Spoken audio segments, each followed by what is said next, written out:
Hello, everybody. Welcome to the Roundabout Cast, episode 27? Epic Gamer Edition. Yeah, it might be 26, but whatever. We're recording this near the end of the year. We don't have much to talk about today, but they're going to be chunky topics.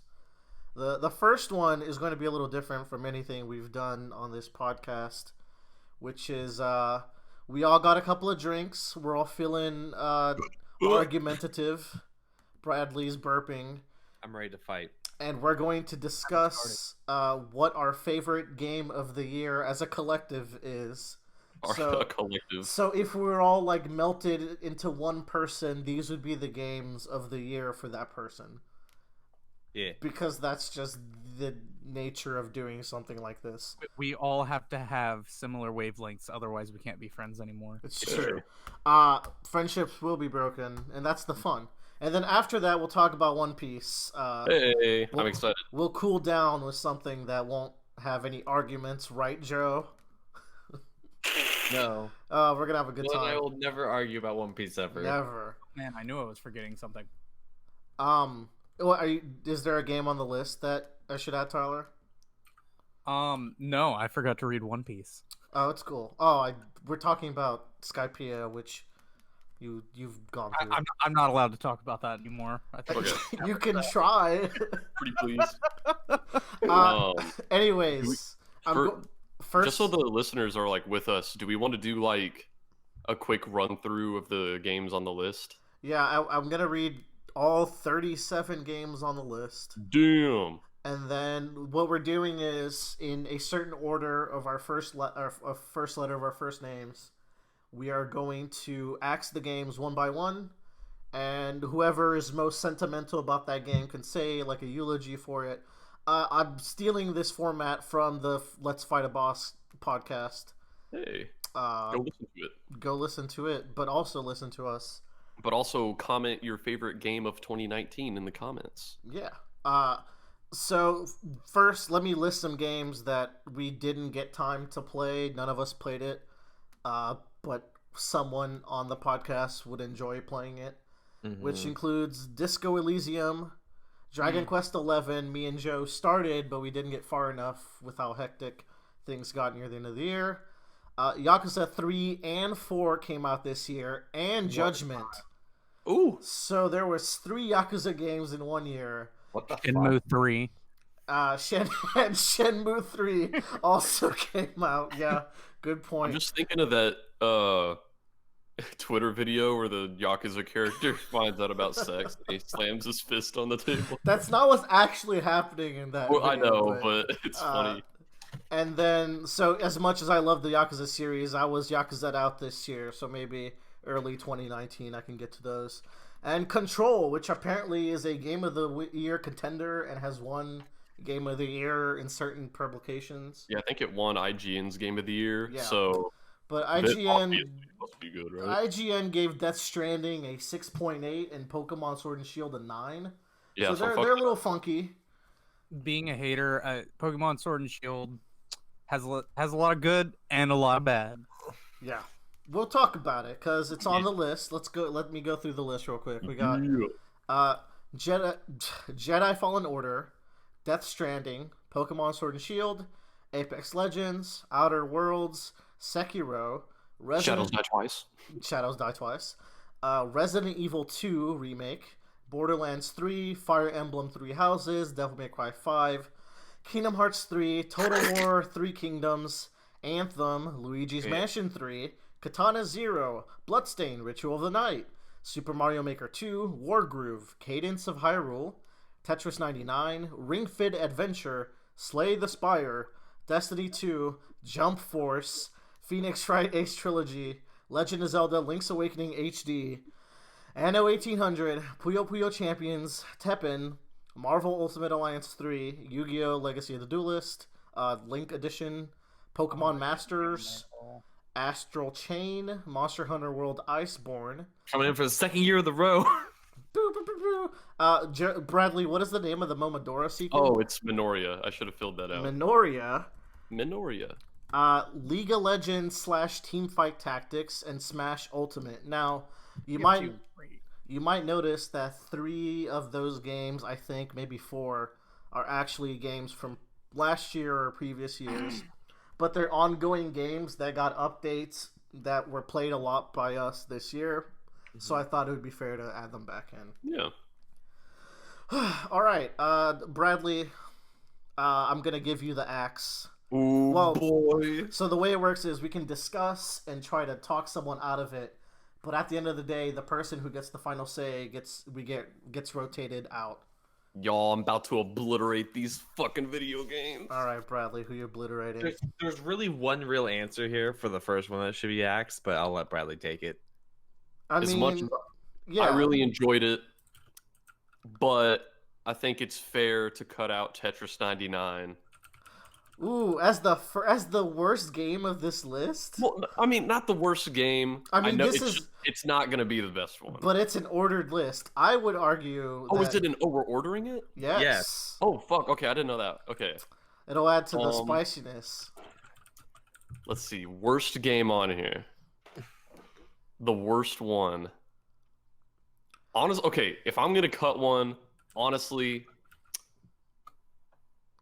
and I feel free to disagree. That's what we're doing here. Let me take a swig of my. Yeah. Gotta work up the courage to say it. Okay. Jump Force was not as good as it could have been. I want to cut Jump Force. Yeah. Or I have no agreement or no disagreements with that. It could have been so much better. I haven't played anything of Jump Force, but everything I've seen of it has not been interesting at all as a fighting game. So I played it with Tyler and Bradley a little bit, and it was fun. Like, it was a fun dick around game, but at the end of the day, it's depressing. The roster is not as good as it could be either. The art style is hideous. I love the hideous art style. I will admit it's awful. A little bit. Gross. Well, It is a choice. all right. It is a choice someone made on the dev team, and I mean, we live with it now. I mean, it's like somebody on the dev team was like, "Hey, what if our art style was just all of our figurines coming to life?" I guess with realistic textures and all. Ugh. ugh. It's got nice explodies though, but yeah, let's. Didn't have enough JoJo's.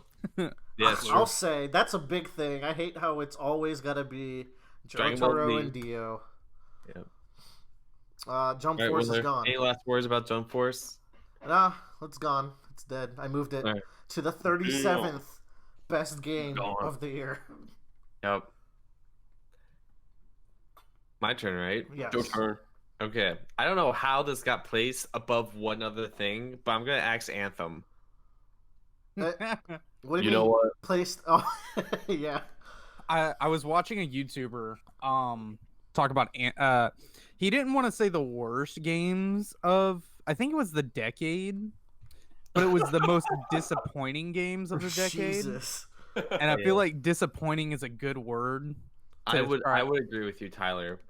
You and I think both played the beta, and you and I were like, oh, okay, I loved the beta. yeah, But I had a couple of doubts. Like, after seeing, like, the world is beautiful. I didn't like. I encountered major game breaking bugs with it, mm-hmm. but I saw like this light version of Diablo, like maybe this Diablo 1's type of like gameplay systems and advancement where, you know, you have all these different abilities that you can equip to each one. I was like, oh dude, this would be really cool when like I'm really excited to see if like the full version like builds on top of all these abilities and like makes interesting exotic weapons and everything, but yeah, it didn't. And yeah. There was a lot of cool ideas there, but like it was never followed through, and I think part of that too was, it was just the scope of what they were trying to was way too big at one time, you know. And but like the problem being with those type of games where it's a loot fest is you have to have content. There's a game on here that has all that content and is fucking great, and we play it basically every day now.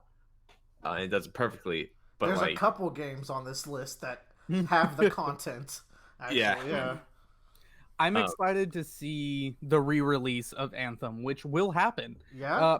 Pro tip, I have faith that Anthem will get a re-release like Final Fantasy, Mm-hmm. That's my speculation. So pick it up maybe while it's $3. Let it sit in that Origin library. Or Xbox console, PlayStation 4, whatever you feel. But I don't know. That's my theory. Is since the game isn't dead yet, they keep having a couple of dev blogs here and there. My theory is it's gonna get a full EA publicity re-release. Didn't that game also have a problem of like they just didn't have a good long planned support like strategy that they weren't adding stuff fast enough, which I think is a problem another game on the system I have. According to the dev blog, which this is the last thing I'll say about Yeah, it, they released this like 15-page dev blog about it, like interview about Anthem. Apparently the game was like in pre-production for like 5 years, and then they only had 2 years worth of production time on like a 5-year idea. Mm-hmm. That explains a lot. Yeah. They were trying to like centralize the game entirely around the flying mechanic, but there was a lot of like ifs, ands, or buts about it, and it was just up in the air, literally and metaphorically, a lot. Like the flying wasn't made fun for a really long time, according to one of the devs, and eventually like they were able to make it like, all right, this is it, but they still had all these technical issues and not a long-term plan yet for this game. They had barely just like finished developing. Yeah, that's the one big thing, is that they figured out how to make flying for that type of game fun. Like it was really enjoyable to fly in that game, but everything else was kind of it has the a little bit of the Destiny effect where it's unfortunate. I think the engine provided a lot of limitations, but I think they have a lot of potential to bring Anthem or Anthem 2, whatever happens to the series. I don't think they're giving up on it yet. Maybe Anthem 2 will get higher than 36 best game of the year next year. Anthem, A Realm Reborn. Anthem 2, Electric Boogaloo. All right, Tyler, is there a game on this list that you would like? Yeah, man. I want to scrap. Where was it? Are you on the Google Docs with us? Yeah, I'm on this. I don't see your animal. Oh, I'm not on the Google Doc. I'm on this the paste I menu. knew it. Oh, go to the Google Doc. I know how you fucking operate. Joe, are you anonymous chipmunk? I guess so. You're anonymous chameleon. Oh, that's badass. Not so anonymous anymore. It has to be something I. Oh, you know what? No, it doesn't have to be something you played, but there might be an argument if it's something someone else cares about. I'm gonna take off. I'm gonna probably put down Cadence of Hyrule. Yeah. It was a really, really cool idea, and like the game is great. It really is. This low on the list? It seems like Bradley had a lot of fun with it. Like I really enjoyed it. I played through it like twice in a row. Like you know what? No. You guys gotta order this, because then it'll be more fun to argue. I remembered it. Yu-Gi-Oh! Legacy: The Duelist. Very easy. No, wait, really? Very easy. Very easy choice. 35th? We played so much of that fucking game. That game shouldn't even be on this No, list. that's great. What are you talking about? That is a guilty pleasure, and You made us buy this game for you. No, I did not. Willer made me buy it. I did nothing. There's a solution here. You have to duel for it. Okay, hold on. How about we make a truce with Tetris 99? Maybe. I'd be down for that. I stand by what I said. Yu-Gi-Oh! Legacy of the Duelist Link Edition does not belong on that list. What the fuck, man? Okay. Damn. All right. I mean, big plot twist. I was thinking that that was number 35 eventually. That's a great game. All right, let me talk about that game. That game has like every card. It has a really big, long campaign.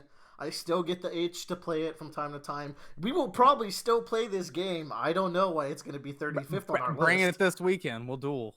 Fuck you. You don't like it. Oh, this is perfect. All right. How about I get rid of Destiny 2? No, it's too early. I'm coming. You know, objectively, that can't happen. All right, then. What is Minoria? That's a sequel to one of my favorite games. Spoiler alert. I'm not Bradley game. I'm not touch. Ooh. Well, Bradley, is it Is it time for it to go now, or do you want to hold on to it for a little longer? I mean, I'll hold on to it for a little bit. Okay. Well, it's your turn. Slay the Spire. I know y'all didn't play it too much. Was that 2019? So The Switch it had its version official was- release in Yeah. January. Yeah. Oh, I see. So here's the thing about Slay the Spire. As someone who's played a bunch of card construction games, Slay the Spire is like the first, I think, video game to like get it really done right. I haven't played a lot of it, Yeah, but it is unique. I think it's very unique. I don't think it's nearly as fun as any actual like card construction games I've played in like real life. Like I think the best game I've played of that kind is like Legendary Alien, which is just hard as fuck. Oh my but god. it's tons of fun, I think. But Slay the Spire is extremely unique. I know for a lot of people it was like one of their best games they've ever played this year, but to me, I just was like, oh, this is a really good entry point for this kind of series of games, because if you don't know like how the games work or playing them before, it's a unique experience. Yeah.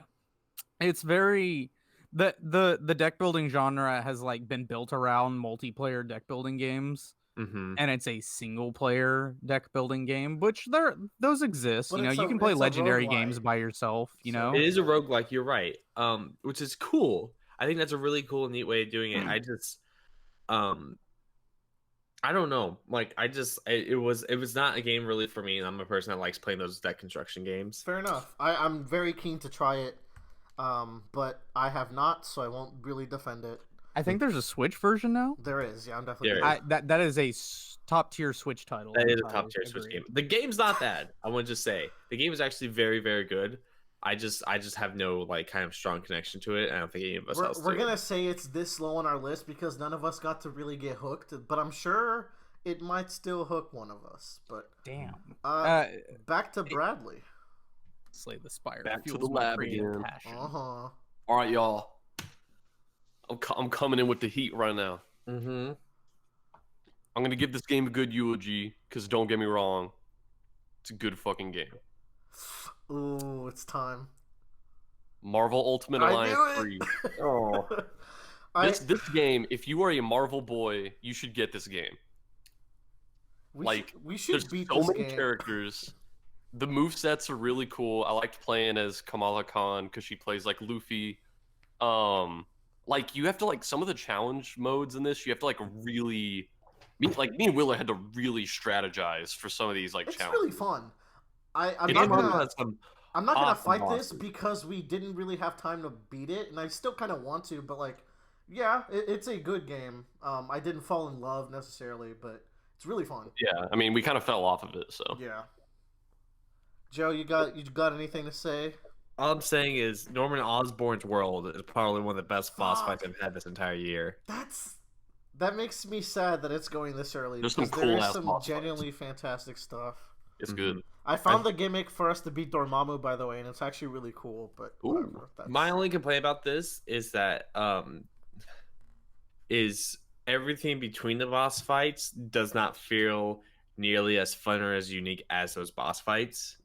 yeah. You know, I wish there was something else that was a little bit more like kind of unique set pieces that we could do. There's a couple times, like remember when we were doing the level where it's like Elektra's castle or some shit, Yeah, and like there was this cool part where we got to beat Kill Bill. Dude, and like you were silhouettes against the Oh, yeah, that's true. windows. I mean, yeah, but like I'm not gonna fight it, but I do want to say that this is a good game that I do still want to play. Yeah, it's really freaking good. But it's gone. it's gone. Joe, Yeah, it's gone. Joe, Yeah. who dies next? Oh, I could go for a bloodbath. Oh fuck. I could go for something that would. Oh, there's a couple on here that I really want to ask, but I know will spark an argument, and it's a question of whether or not I want to get into a fight right now. yeah, you gotta think of arguments like a point system, where if Yeah. you argue too much, you don't get to argue later on, because Okay. you argued heavy in the beginning.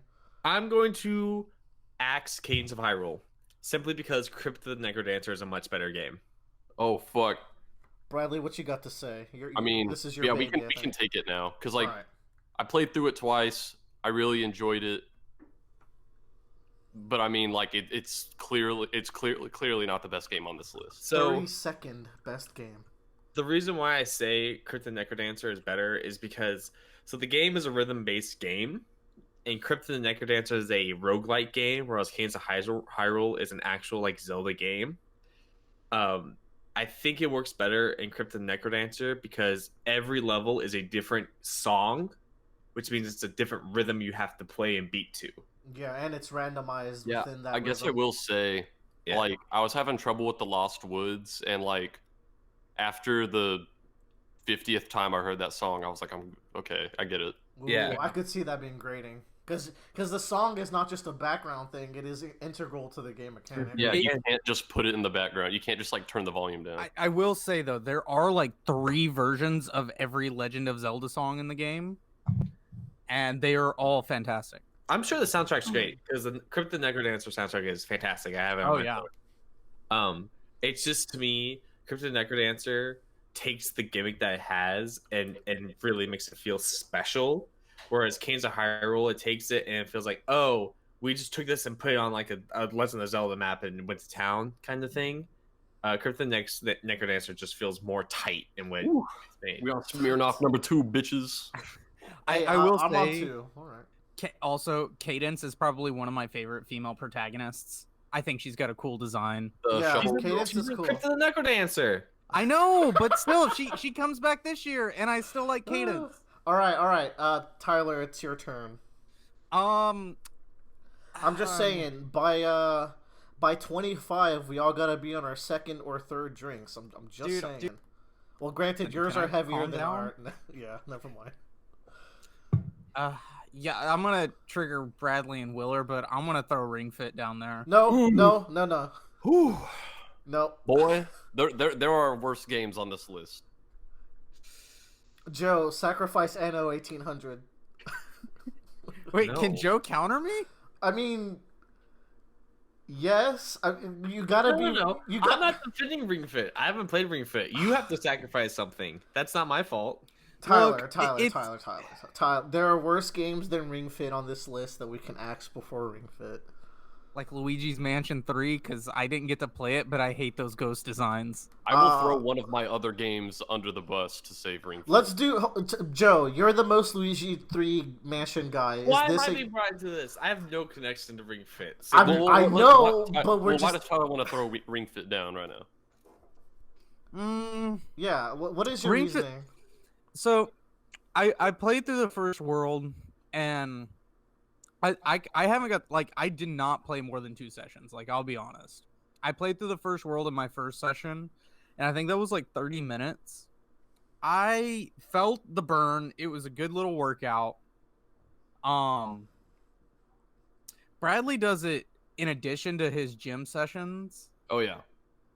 and I think that's a good way to use it. I think I don't know.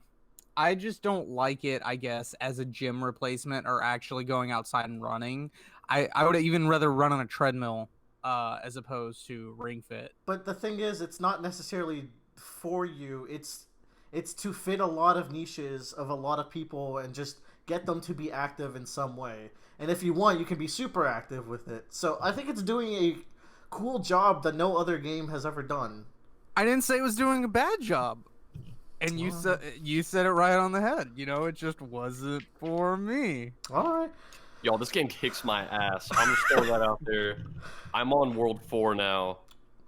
And holy shit. I'm just like, asking. I just want to know how much does Joe love Luigi's Mansion? Why? Why is Luigi's Mansion be the one being thrown under the bus here? Well, I Because just ignore you. I'm I just- threw it under the bus. All right. Fuck it. All right. Tyler gets his way twice in a row because Yeah, I guess it has to go at some point. But let it be known, Ring Fit is really fucking good. We even did a video on it. yeah. There's Check. only a couple. I think there's only a couple of games on this list that I would be like, don't purchase this, you know, or don't download this. But And Ring Fit's one of them. no, I would say if Well, don't I would download Ring Fit, you definitely. need the actual thing to play the game. I would definitely recommend Ring Fit to somebody, but since I haven't played Luigi's Mansion, I can't oust that one. Yes, you Uh, can. I tried to. I would throw Luigi's Mansion under the bus. It's my turn, and I would like to throw a Luigi's Mansion under the bus. Joe, is that okay? Is it would be 30th. Yeah, that's fine. Yeah, you didn't beat it. I haven't beaten it yet. It's one of those games I'm just slowly making progression for. As a Luigi's Mansion game, it's fun. I think the environment's really cool. I think there's some really fun like levels that I played, and I had a great time playing them. It's one of those things where like each level kind of wears down on you, where you're just like, all right, I want to beat the level now, and like when you get stuck on a puzzle, it makes me want to bash my head in because I feel like an idiot. But I still think the game's good. It's a fun little like game you can play around with friends, and like I haven't even touched the multiplayer part of the game either, so that's only like I've only done like 50% of it at that point.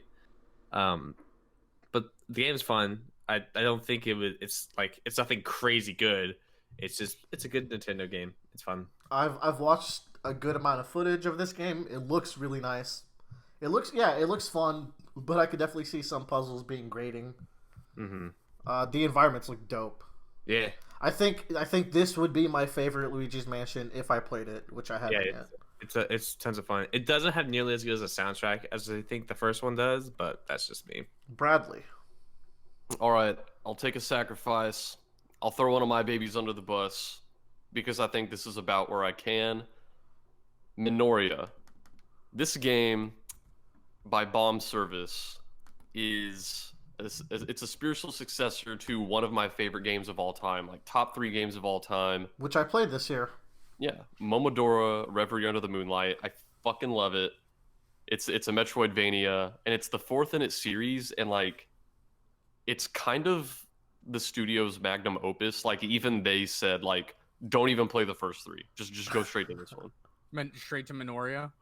No. Straight to Momodora, Reverie Under the Moonlight. Like, the pixel art and the animations are so fucking fluid. I love it. So I was very excited for this, which is supposed to be a spiritual successor. And they kind of tried to do more with the combat. I think this is just like a worse bloodstained Ritual of the Night. It even has some of the same mechanics, but there's like less of them, I guess. Mm. I think the big deal that killed Minoria for me is that like what attracted me to Momodora in the first place was the art. And I frankly think the art style in this game is not charming. Yeah, you seemed worried about it before the release, and it seems like, yeah, it just didn't live up. Yeah. Man, this I'm looking at Minoria. I prefer this. I don't know what to call it actually, like accurately describe it, but I very much like this art style. It reminds me of a game called oh, it's gone. It's too late. It's gone. It's too late. It's gone, just like Minoria. Massive Chalice. Mm. Oh. Oh, look at this great art right here. I know why Bradley likes these games. Well, the characters are cute, but the combat and art's really fun. But also, you know, If you Joe,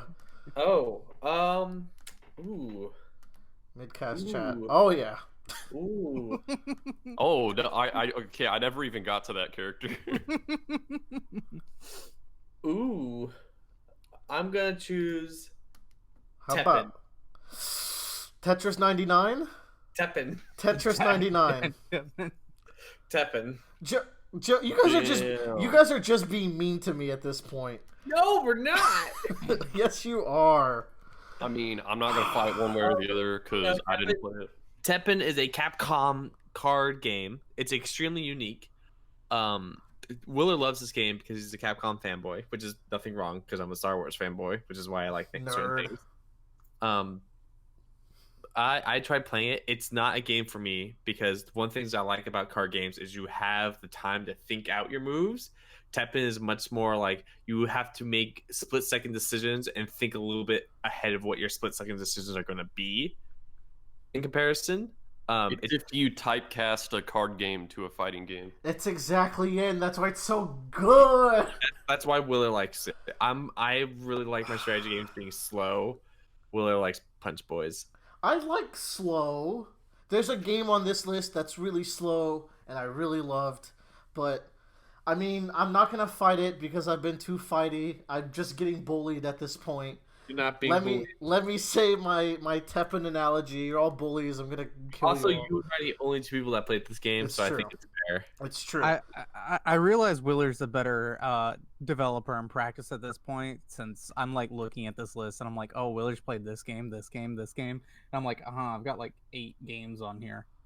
Yeah, I feel like Tyler has the least amount of games on here, and then I it. feel like the only game I didn't play was Katana Zero. So all right, let me talk about Teppen. Teppen deserves to be way higher on this list, but it won't be because we're mind melded and we got a little dumber as a result.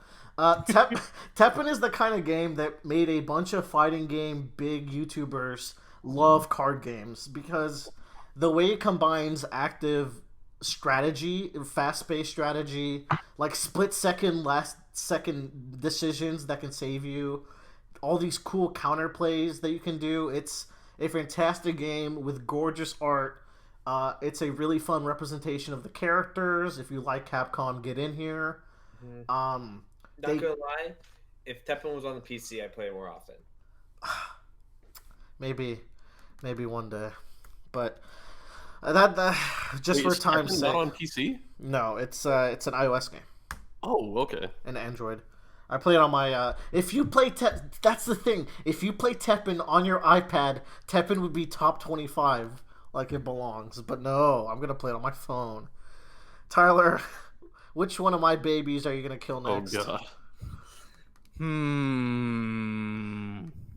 Look. I'm just saying. There's like this. Just throwing it out here. I looked up Anno 1800. I actually have been like, man, I missed out on something. The art and buildings in it looked really cool.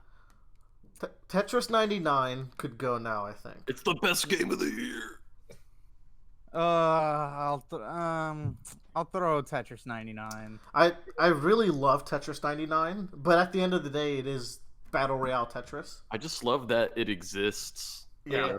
Was that 2019? It really? was. Yeah, no? It was early this year, as I recall. I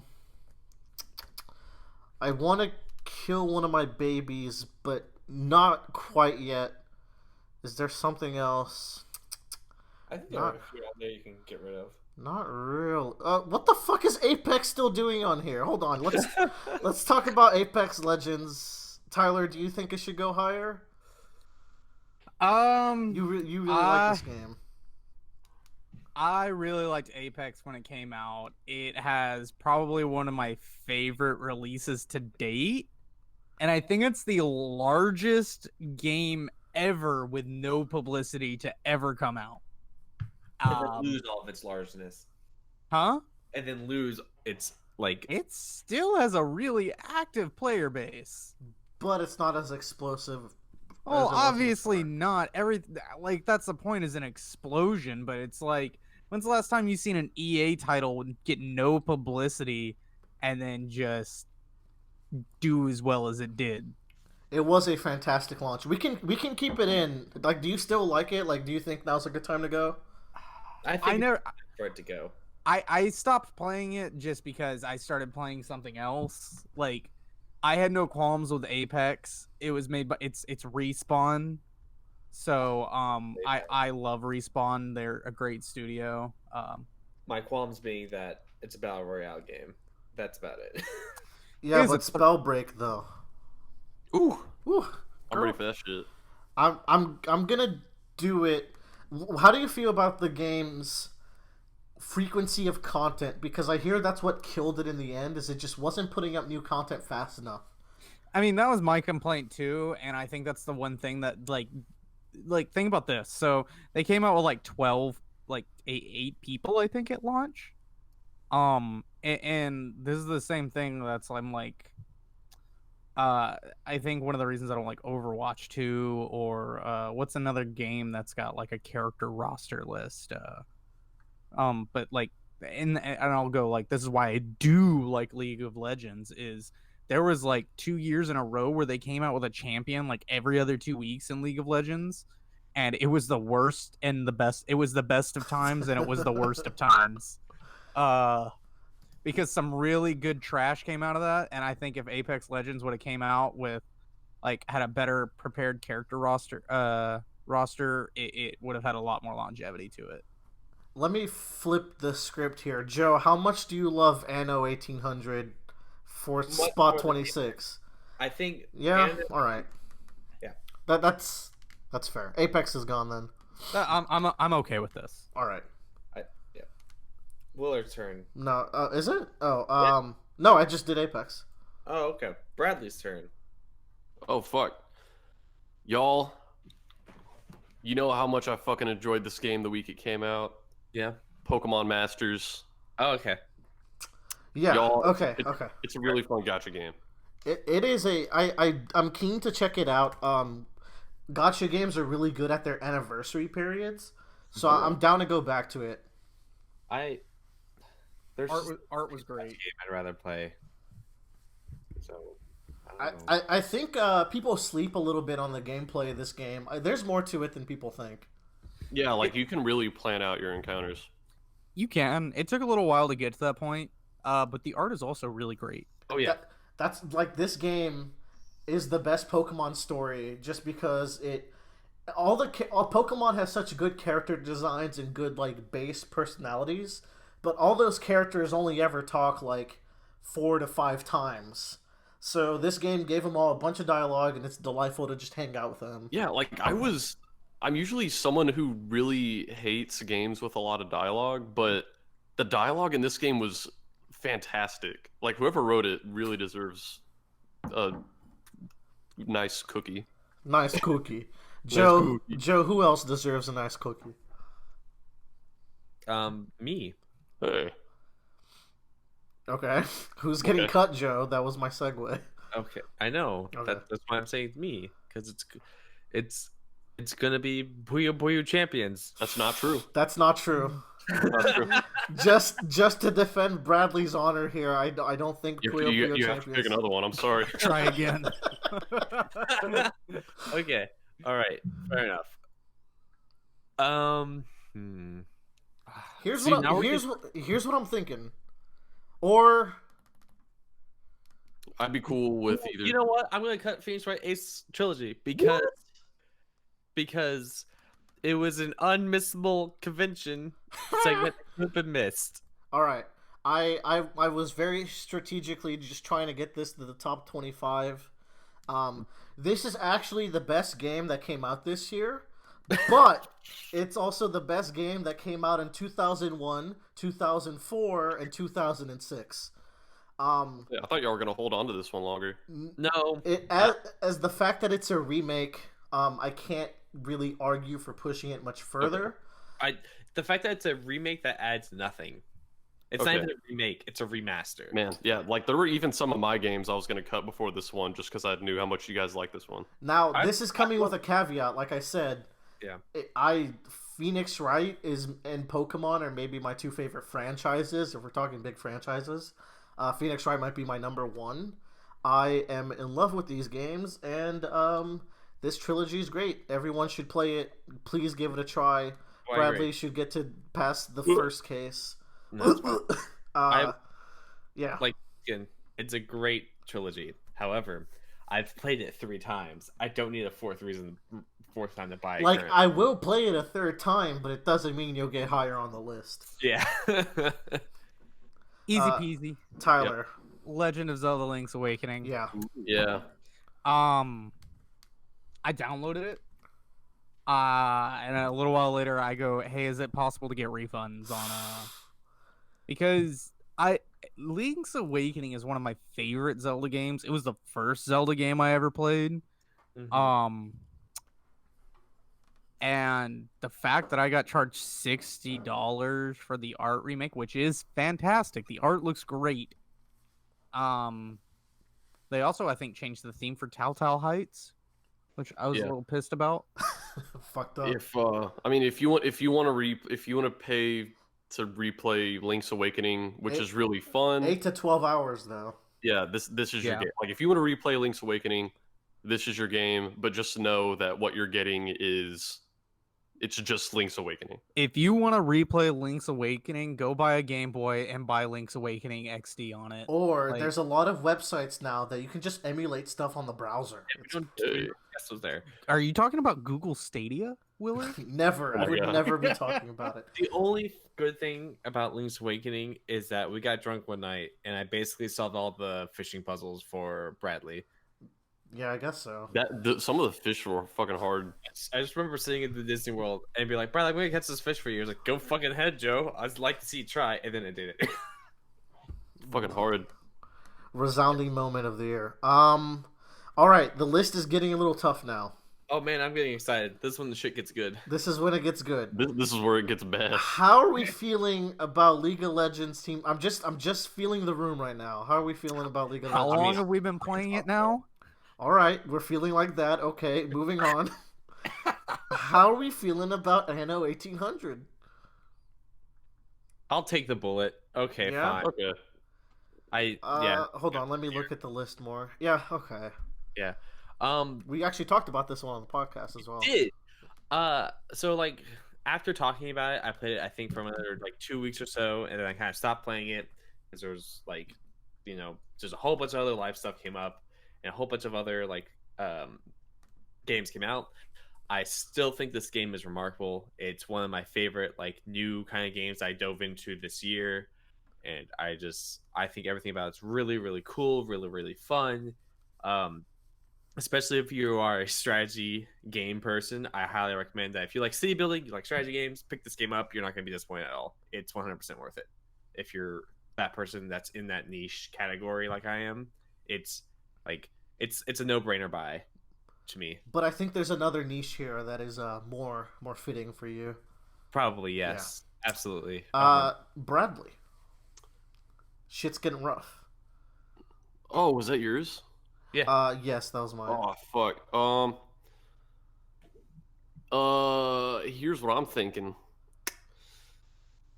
Me and Willer had a ton of fun playing this, but Super Mario Maker 2?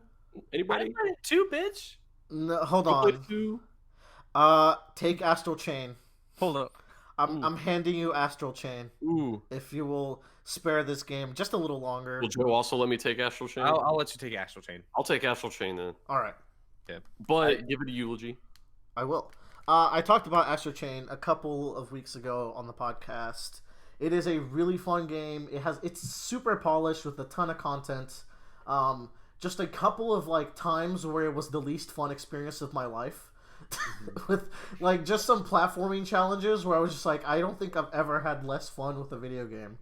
But then also like when you're just in certain fights, it's amazing. It has a very unique battle system.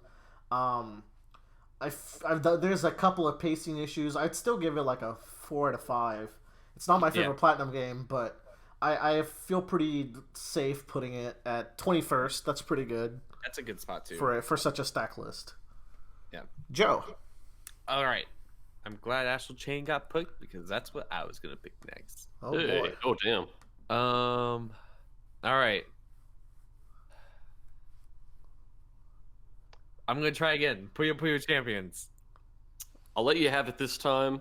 Let me just say, I'm gonna let you have it just because, like, kind of for the same reason with Ace Attorney. Like, I mean, it's like Puyo in general has been kind of it's a game we've had before. Yeah. I will say though, of the games that were on this list, it is like top 3 for me. Yeah, like I feel like we got to give Bradley some leeway for a little bit because we just killed a very serious child.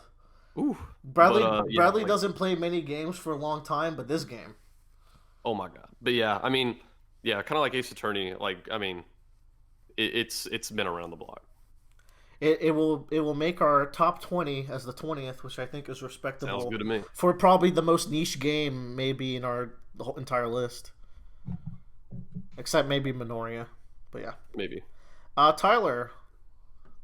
This list has gotten someone's going to cry at next pick. Like, that's where we're at. I think I can get away with nobody crying. From what I watched and what I've heard, It did not go above and beyond expectations, yet it was still good. And I'm a stickler for art, and I'll say it had some terrible, terrible textures in this game. Sorry, but that's gonna be a no for me, dog. We're gonna say Fire Emblem. Joe, you gotta help me out here. Okay, I would also vote for Fire Emblem. I'm going to defend this. 2v2. Simply because you're wrong. I mean, this game is ugly as shit. You're super right, but my god, this game though. This game, I think, really hits the nail on the head of what Fire Emblem needs to be, or tries to be, which is like anime simulator with a side of turn-based strategy game to it. I think it's probably the best Fire Emblem ever made. It got me to care and finish a long ass campaign. I'm of wrong Fire then. Emblem. I'm wrong then. Like that's okay. Yeah, It happens. Let me You're try feeling- again. I don't know what. I think now it's time for this one. Just it got a little bit further, but I'll do Super Mario Maker 2. yeah. There's something about, like, I played a lot of the first one. I watched y'all play the second one. I watched a lot of gameplay of it. Watched people making them. All the, oh, can you beat this? And I was just like, you couldn't make your own worlds, right? You could not. And I think that's the main thing. Like, I want to do is like, let me make my own Mario Maker. Now, what game. people let do- me make my own game. What people do is that they make a series of levels that is a game. But I see what you're saying. I know, but it's fun, it's gimmicky, it's a good game, but I don't know. It's no Mario Party or anything, you know. Was that this year, by the way, Mario Party? Wait, was it? No. I don't think it was. I think we're hallucinating. Tyler, on the Google Doc, your little icon looks like an elephant, but it says anonymous anteater. I could see it. I thought it was an elephant. It was not this year. Let me go. You know what? Let's take a top 18 break. Okay. All right, we're back from our top 18 break. New refreshments, all peed out. It's my pick. Ooh. Oh, damn. All right, Joe. What if I remove Jedi Fallen Order? Just hypothetically. He left. No, I'm here. No, okay, no, no. Hold on. Okay. Borderlands 3. Yes, I would. Borderlands 3. Tyler, I think this is your game to defend. If Honestly, this has probably been the best Borderlands in the actual series. It did a lot of things good, but I don't know. Borderlands just doesn't stand up in 2019 for some reason. I think it's because of another game on the list. Not even that. I think this Borderlands 3 is the best Borderlands, like Tyler said. It's just, it's like, imagine you're 6 years old and you have a cool uncle. And your uncle's really cool, and then he goes away for a while, and then you're 21, and your uncle comes back, and he's not as cool as you remember, but he's still kind of cool. You know? Yeah. He Borderlands 3 is probably the best mechanically Borderlands game, but everything else around it feels very aged. I had this constant FPS drop the entire time I played it too, which I hear had a rough release. God. Were you Very on console or annoying. PC? 'Cause I was hear- on PC, That's and it was surprising. awful. That was Yeah, a birthday present from Tyler. It was a great Oh, birthday. hey. Yeah, we had a lot of fun. I loved it. I enjoyed it very much. Like, Um, it's not a bad game. it's just like whatever. my favorite parts of the game were the side quests. Yeah, you And- explained a really fun one to us, as I recall. Like, there's this one side quest where, like, you go in to this janitor's closet, and he's got a secret entrance into this old abandoned research lab, and he's got these tapes that are he's talking to you, and he's like, he wants you to rescue his friend Earl or something. Oh no, there's this guy who's trapped in a closet, and he wants you to help him out so he can help his friend. And like, it's this mutant rat that's talking to you that you've been killing a lot of in the game, so it's really weird at this time. and then you go find this like mutant dog, like this alien dog, and there's a like serial killer's brain in the dog, and then the dog starts talking shit to you, and so you have to go like kill it in this dog fighting pit. It was really weird. It's a good time. Yeah, and then you rescue his friend by putting his friend's brain into another rat. It was a very wholesome story. The original friend had cancer, so he was able to rescue him by putting his brain in a rat bod. Nice. And they ran off into the sunset to go eat human flesh. It was great. The 18th best game, great. Bradley, things are getting ugly. As much as I enjoyed Teamfight Tactics, I'd be cool letting it go here. Top 18, 17. So Keep this in mind. As much fun as we've been having, it is an ongoing game, which is a bit of a strike down from a Game of the Year list. I'll give it a eulogy here. I don't mind. Okay. So the boys had dabbled in League over time because it's been out for 10 years now. Yeah. They celebrated their 10th year anniversary this year. I have been playing it for about 8.5 of those 10 years. Off and on. I think this is the longest stretch I'd ever gone without playing it until we started playing again this year after Teamfight Tactics came out. Mm-hmm. Teamfight Tactics was great. I didn't know Dota Underlords existed. Is that? I'm not playing Teamfight Tactics. Yeah. But The Auto Chess series, gonna be a fun, great addition, to the mobile phone games franchise once they all get ported over to that. But Bradley and Willer and Joe had never really played too much League. That's not true for me, but in You fact, played a lot of League? I mean, I was already ranked by the time we started playing.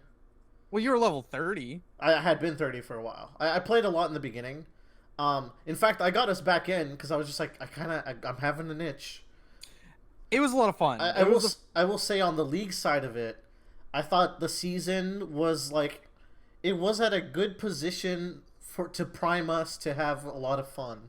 So many people hated this season too. Really? Because I mean, we're not great, so the new runes, in addition with like the meta changes and how they were nerfing and buffing people so rapidly this year, people couldn't keep up with the meta, and that angered a lot of people. And I thought it was fun personally. It was fun for us playing together, you know. For people who don't play ranked a lot and don't really care too much about metas, the champions we want to play can exist in the game, you know, and we can have fun with them and play with them. Like, I can still play with Brand every game, even though he's not too meta of a pick. Like, it is a good season, and I'm still having a lot of fun. We all play together. We only hated each other for like 2 weeks playing it, and I think we got to a good point. Yeah, I think we've been pretty good at not being salty at each other, and we run into assholes, but you know, we can wave it off. Sometimes it's even funny. Bradley, do you want to talk about Lux? Lux is perfect. I love her. Well, what about Zoe? No. No? No. Lux is my one true love. Oh, I thought Zoe was cool. What about Nunu? I mean, I hate Zoe, but Nunu's the best, actually, though. There you go. I can live with that. All right. There's a Donkey video where he keeps saying, actually, this champion is the best. It's a good time. Oh, yeah, he used to be a League YouTuber, right? Oh. Yeah, he was the premier League of Legends YouTuber. There was a couple of other guys around at the time. I think there was one guy named Barney who got a lot of shit for being knockoff Donkey. Bonnie. But he had some good videos too. Like, both of them had really great League content. Both of them dipped out around the same time. Good time for both of them, I guess. Cool. When they're both guests on the podcast, we can discuss it. I'll ask him next time I run into him at PAX South. Which is a thing that could happen. I ran into Donkey this year for the first time at a PAX event. I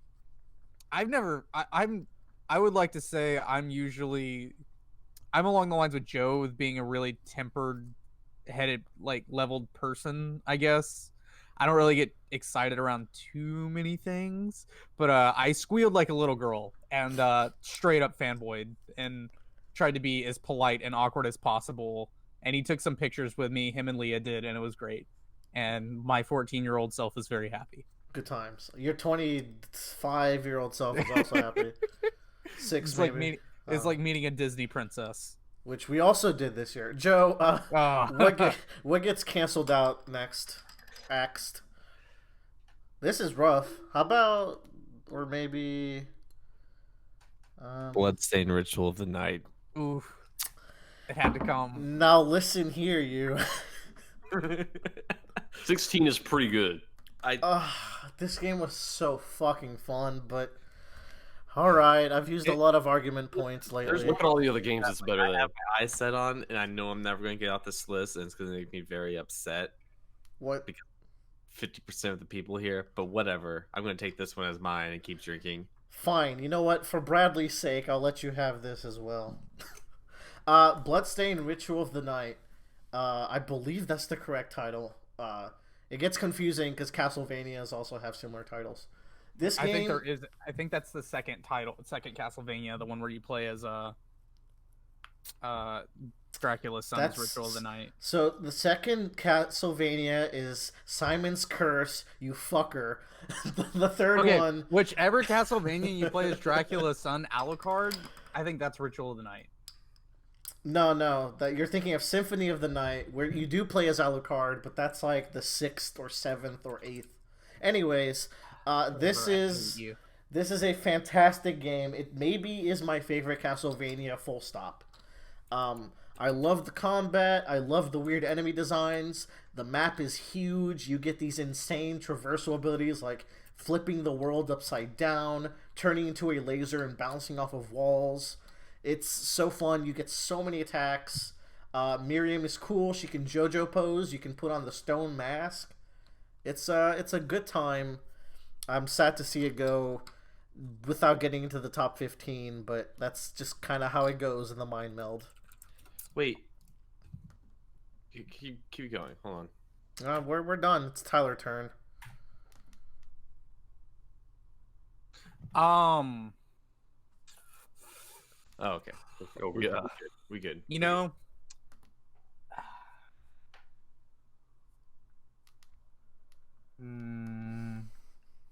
Oh, this is where things get bad. This is where things get kind of bad. I'm really scared. I think I have 4.5 games left on this list. No, 5.5 games. That's 1/3 of the games. That's pretty good. That is pretty good. Yeah.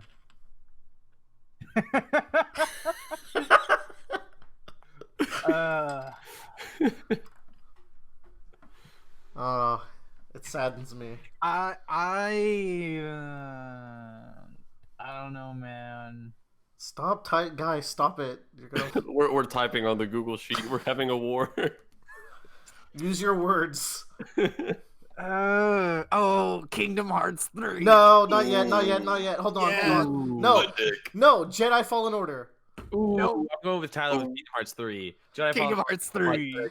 Next time you think about canceling Kingdom Hearts 3, you need to remember Zeta Flare, okay? Next time you think about axing Kingdom Hearts 3, you need to think about Donald and Goofy screaming through your controller to save your life. The controller moment. Next time you think about Kingdom Hearts 3, you need to think of Aqua smiling when she finally escapes the realm of darkness. Wait, compromise. Wargroove for number 15. Fuck! Nope. This is the game of our friendship this year. Do you know how many memories we have together? No. All right. I refuse Kingdom Hearts 3. No. Smash Ultimate. What? You are high on cocaine. Me. Do you understand what I'm saying right now? Yeah, Kingdom Hearts 3. I stand by it. Tyler, Fuck you, Tyler. Oh, weird. You guys, come on. 3 of us play this game. I mean, I will take. Man, I'll take Wargroove and Smash Ultimate over Kingdom Hearts 3. Like, Wargroove then? No, I think Kingdom Hearts 3 should go below them on the list. You're gonna make me lose. Fire Emblem, if we really want to save So Willow. I went to PAX Dev this year, and this is relative to Kingdom Hearts 3. and I went to this roundtable talk, and it devolved into like 30 people just shitting on Kingdom Hearts 3. This And is a very. First of all, everyone's dumb except for us. Okay. First of all, it and our upset me because I subscribers. wanted an actual constructive talk, which only like 4 people attempted to do. Oh my god. But yeah, I stand by it. Kingdom Hearts 3. I mean, top 15 on this list is still a really fucking good game. Yeah, I mean, there's so many other good games on this list. Kingdom Hearts 3 is one of those games that like All right. it wasn't gonna win. Period. Just let me do my fucking eulogy. Yeah. Let me explain. You guys are gonna regret doing this after I'm done. So help me God. Massacre all of us, by the way. Yeah. You've hurt me dearly. I didn't want it to get too high, but you wouldn't even let me get it a little bit higher. You're disgusting. You wouldn't even let me get at the top 2. No, not even. It's just okay. So here's the thing about Kingdom Hearts 3. First of all, none of y'all play the critical mode, which fixes any single gameplay problem that game could have. Beyond the gameplay, it's such a beautiful looking game with these really cool explorable worlds where you get Woody shit-talking Xehanort and telling him no one loves him in this realm of darkness. You get amazing boss fights like the triple Xehanort fight, the Master Xehanort fight, just fighting all the org members. That's your childhood being finalized right there. You just killed your childhood right now. Sora, like at the end, it really hits you hard with what happens to him. The game got some genuine emotions, as dumb as the plot is. It's got a lot of heart. Donald and Goofy are my boys, and you just killed my boys. I will say this game did make me tear up pretty hard at the end. I guess I'm the antagonist in this story. Yeah. I never owned Sony consoles growing up. Now you do. I own my first Sony console, which we could talk about maybe later. We'll talk about in a little bit. Okay. All right. I don't care anymore, all right? Because Destiny 2, it's out. Oh God, you It's- did it so quick. It's out. Like I said, we're going to kill An eye for an eye. No, I have a good reason for this. Destiny 2 is an ongoing game, so it couldn't get too high. True. But it feels really good to shoot, and it's free this year, so I might still play more of it. But Tyler, give us a proper Destiny 2 eulogy. I think Destiny actually did win best ongoing game of 2018 or 2019. I can't. Did it come out 2017? Is that right? Destiny 2 came out 2017. Yeah, I think so. It's on the list because of the free update. I think it warrants getting a check in 2019. But it was really significant that it did because it League of Legends still exists, Fortnite exists. What's the other one that came before Fortnite that sued them for it? PUBG still exists, Apex was out. A lot of great games still exist, and Destiny 2 is just rocking it. It won in Oh no, I did. Hold on, I'm looking for it. Hold on. I just want to fact check. Yeah. Game Critics Award 2019 Best Ongoing Game. So, what was it that came out this year? It wasn't Forsaken, which Forsaken was great. Shadowkeep. Thank you. Shadowkeep really Destiny 2 has its kind of One word. gameplay down really well and advancement systems in the game. This one really this entire year all they get to do is focus on story and world building. Yeah. And it's been fantastic. They're adding a lot of MMORPG elements into it now, with these artifacts and artifact systems and these grinding events where you do these horde modes, and they're a lot of fun and they give really great rewards every time. There's consistent ways to get rerolled weapons to try and get the perfect roll that you want for your play style. It's very consistent. The game has too much content in it.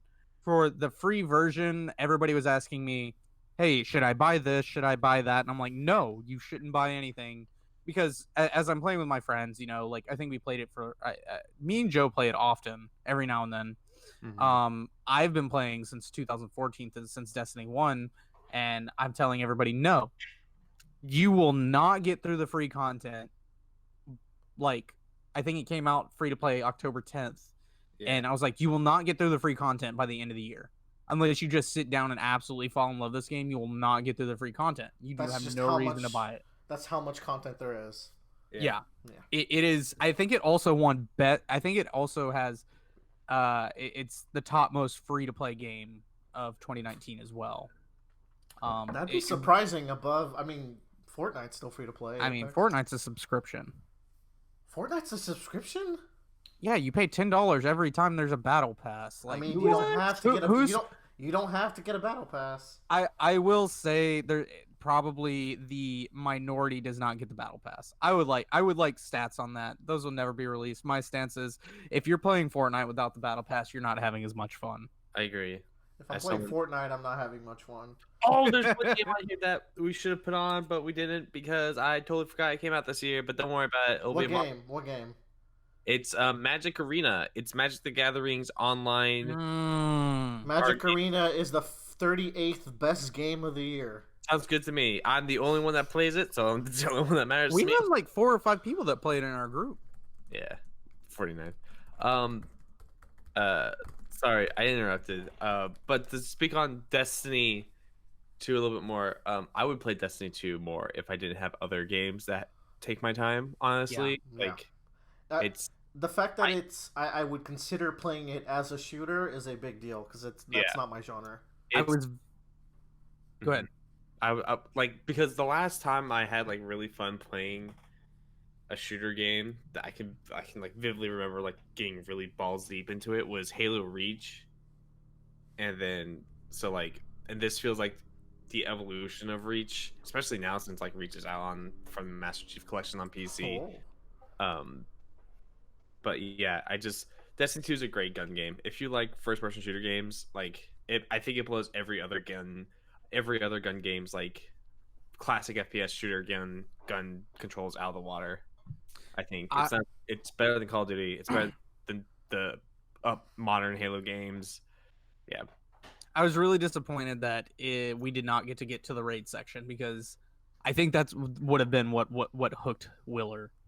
Well, we might talk about this game in 2020. We'll see what happens. It is Bradley's turn after that. Grabbing another Smirnoff. Oh, wait. Boy. Cool side note. Destiny season advanced today with one of the best storylines, hopefully of all time, involving the Titan Saint 14. Shout out to anybody who likes Destiny. I love Saint 14. Shout outs. All right, boys. I'm torn between two for this next one.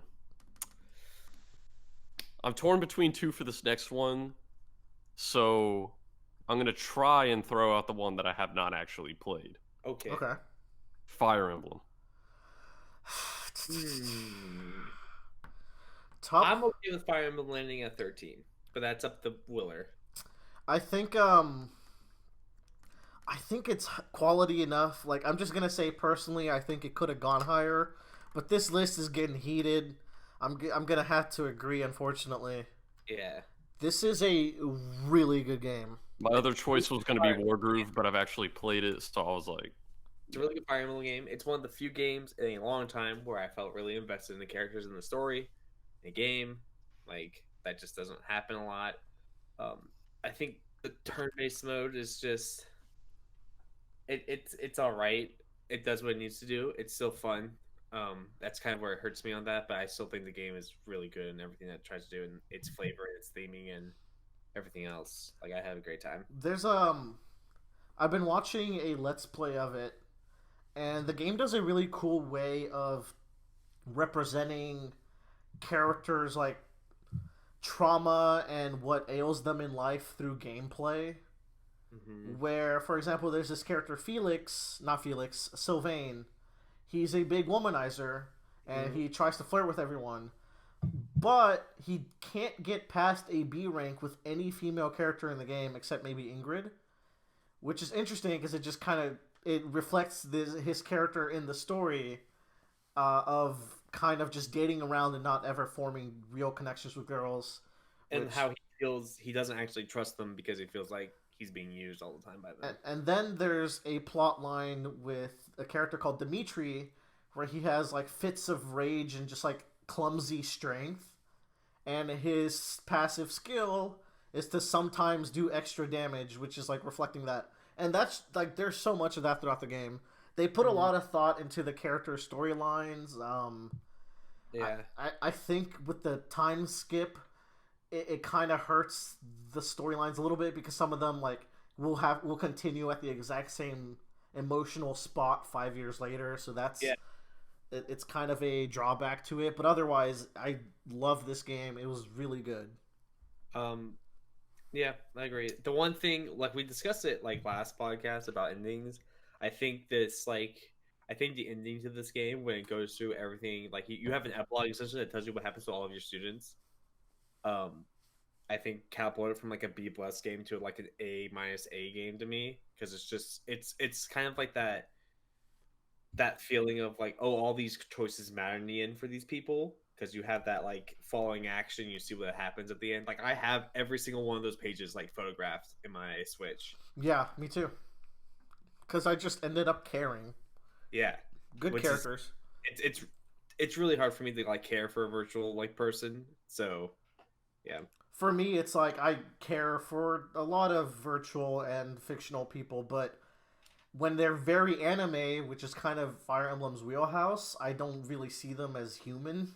Mhm. Like they just become tropes. I feel like Fire Emblem, as anime as it is, managed to not make everyone tropes, which I really liked. Tyler, or no, sorry, Joe, you would be next. Wargroove. Yeah, I mean, all right. I guess it has to go. Over Total War? No, just Wargroove. Don't worry about Total War. Yeah. Joe's kind of running away with some of this shit now that I look at this list. You know what? You know what? No, hold on, Joe. Hold on. Do you really think Jedi Fallen Order is a top 10 game of the year? I think Jedi Fallen Order is better than Wargroove.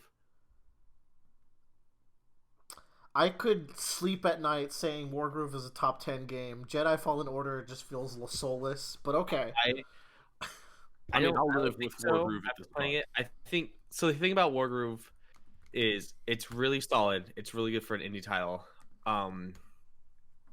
As like a strategy game, it kind of hits a ceiling, I feel like, and it hits the thing. It does the thing that I don't like in strategy games, which is base building and managing unit production and unit on field management at the same time. It does it really well. I just don't like those two things mixing together. It's no personal reasons. Halo Wars.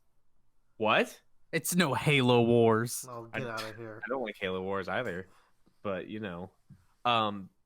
that being said, I think Wargroove is a great game as an indie game. I think like if you have a Switch or whatever, you should just buy it, play it, and then get going. I think it's great.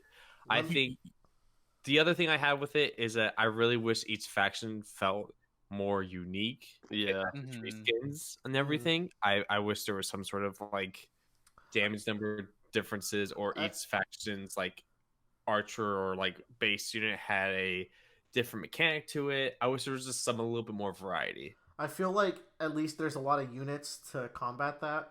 I feel like this is a really good strategy game.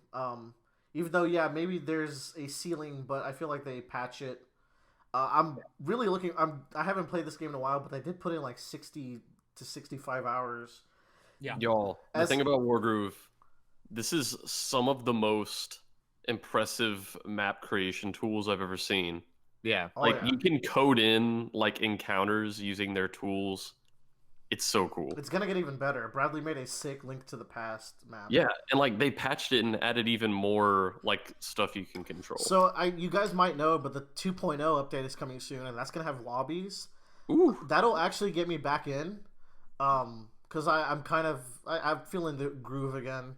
But The asynchronous multiplayer is so good. Oh yeah, asynchronous multiplayer made the Wargroove like 100%. so a little story, if you want to learn a little bit about us. Once upon a time, the four of us worked in the same game development company, and we would play so much Wargroove because we all work remotely. So whenever like there was a lull at work, it's like, all right, let me do some turns real quick. Mhm. Don't tell nobody. But it was Most of our meetings went like that. Oh, during meetings where like the Dude. meetings were way too long and we didn't always have things to say. So a lot of war groove turns. Things to listen to. Yeah. That's the deal. It'd be like, oh, Bradley, there's an art meeting. We need you to be there. And Just to console. like nothing would be relevant to me. So I'd just be like, okay, I'll just, I don't know. I'll have it I open. rant about our meetings at that company, but I don't want to at the moment. I mean, some of them were 4 to 5 hours long. They were just sprint reviews, but anyways, Don't listen to Joe who tries to fix things. No, anyways. I think Wargroove is an emblematic game of our friendship. As like sugary sweet as that sentence is, we've put in a lot of time together in this game, which is really fun. Yeah. Rest The in thing about peace. I want to talk a little bit more about this. Do it. Fucking Wargroove was published by Chucklefish, which the vast majority of games Chucklefish publishes are like spiritual successors to older games, but they end up doing the older game better. Like Stardew Valley. Yeah. Look, I played stupid amounts of pretty much every Harvest Moon game when I was little. Stardew Valley is better Harvest Moon. Yeah, And I had also the exact same played- sentiment. I also played stupid amounts of Advance Wars, and I was so excited for Wargroove for like 2 years. It came out. It's better Advance Wars. It's fantastic. Which is why it's our 12th best game of Yeah. the year. I think, you know what? That's fair. I think it's fair. Tyler.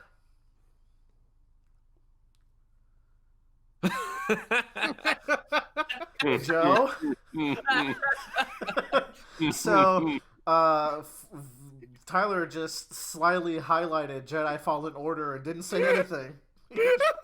Sorry. I am near the bottom of my cup, and I don't drink as often. Yeah, anymore. it's getting to the point where I only have like 3 more games I haven't seen in. But Jedi Fallen Order, from what I talked about with Joe, it's Respawn's first exclusively single player game. Yeah. I'm a big Respawn fan. I watched gameplay of it, saw a lot of memes of it, and nobody said anything really bad about it at all. It was one of those things that did really well and just went under the radar. No controversy, no drama. It No. went off without any kind of like there was no strings attached to it in terms of its release. There was no like people throwing balls at it when it came out. Yeah, like I haven't seen anyone say bad stuff about it.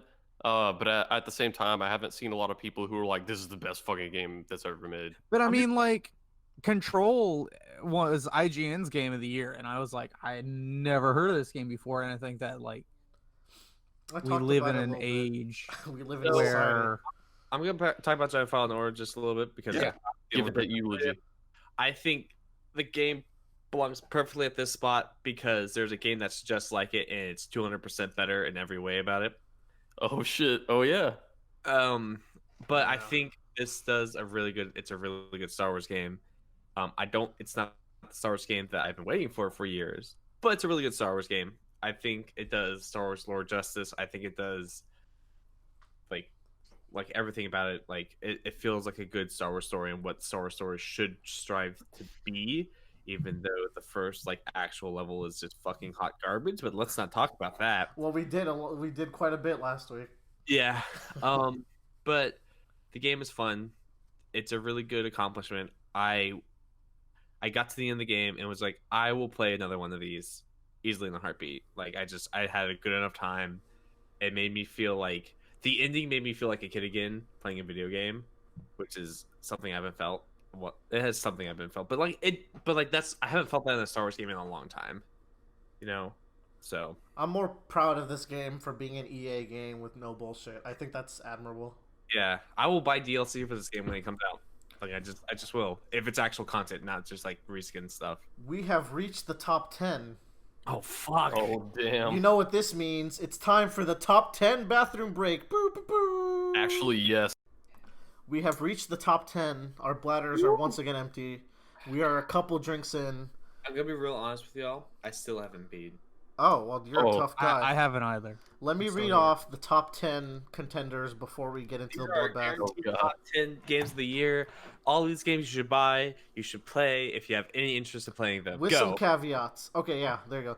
Death Stranding, Pokemon Sword and Switch, Outer Worlds, Sekiro, Resident Evil 2, Devil May Cry 5, Total War 3 Kingdoms, Katana Zero, Monster Hunter Monster Hunter World Iceborne, and Smash Ultimate. Here's the thing. It's my pick. Some games I am alarmed got this high when so many sacrifices had to be made. I am happy with this so far. Alright, here's the deal. Here's the deal. I want to level with y'all, right? Oh god. The Monster Hunter World Iceborne and Smash Ultimate are maybe two of the best games on this list. But they are both ongoing games and expansion based, where Smash Ultimate got all its DLC this year, and World is a it's a whatever. Too hasty, Willer. But I Are feel you trying to say Smash Ultimate isn't the best game of 2018 and 2019? I'm saying it is, but that's also unfair. That's not about fairness. It's about what you feel in your heart. This is a top this is a top games of 2019 year of list. Oh boy. And I feel like we should give credence to games that actually came out in this year. As much as do you know how much I've lost already and I'm saying this?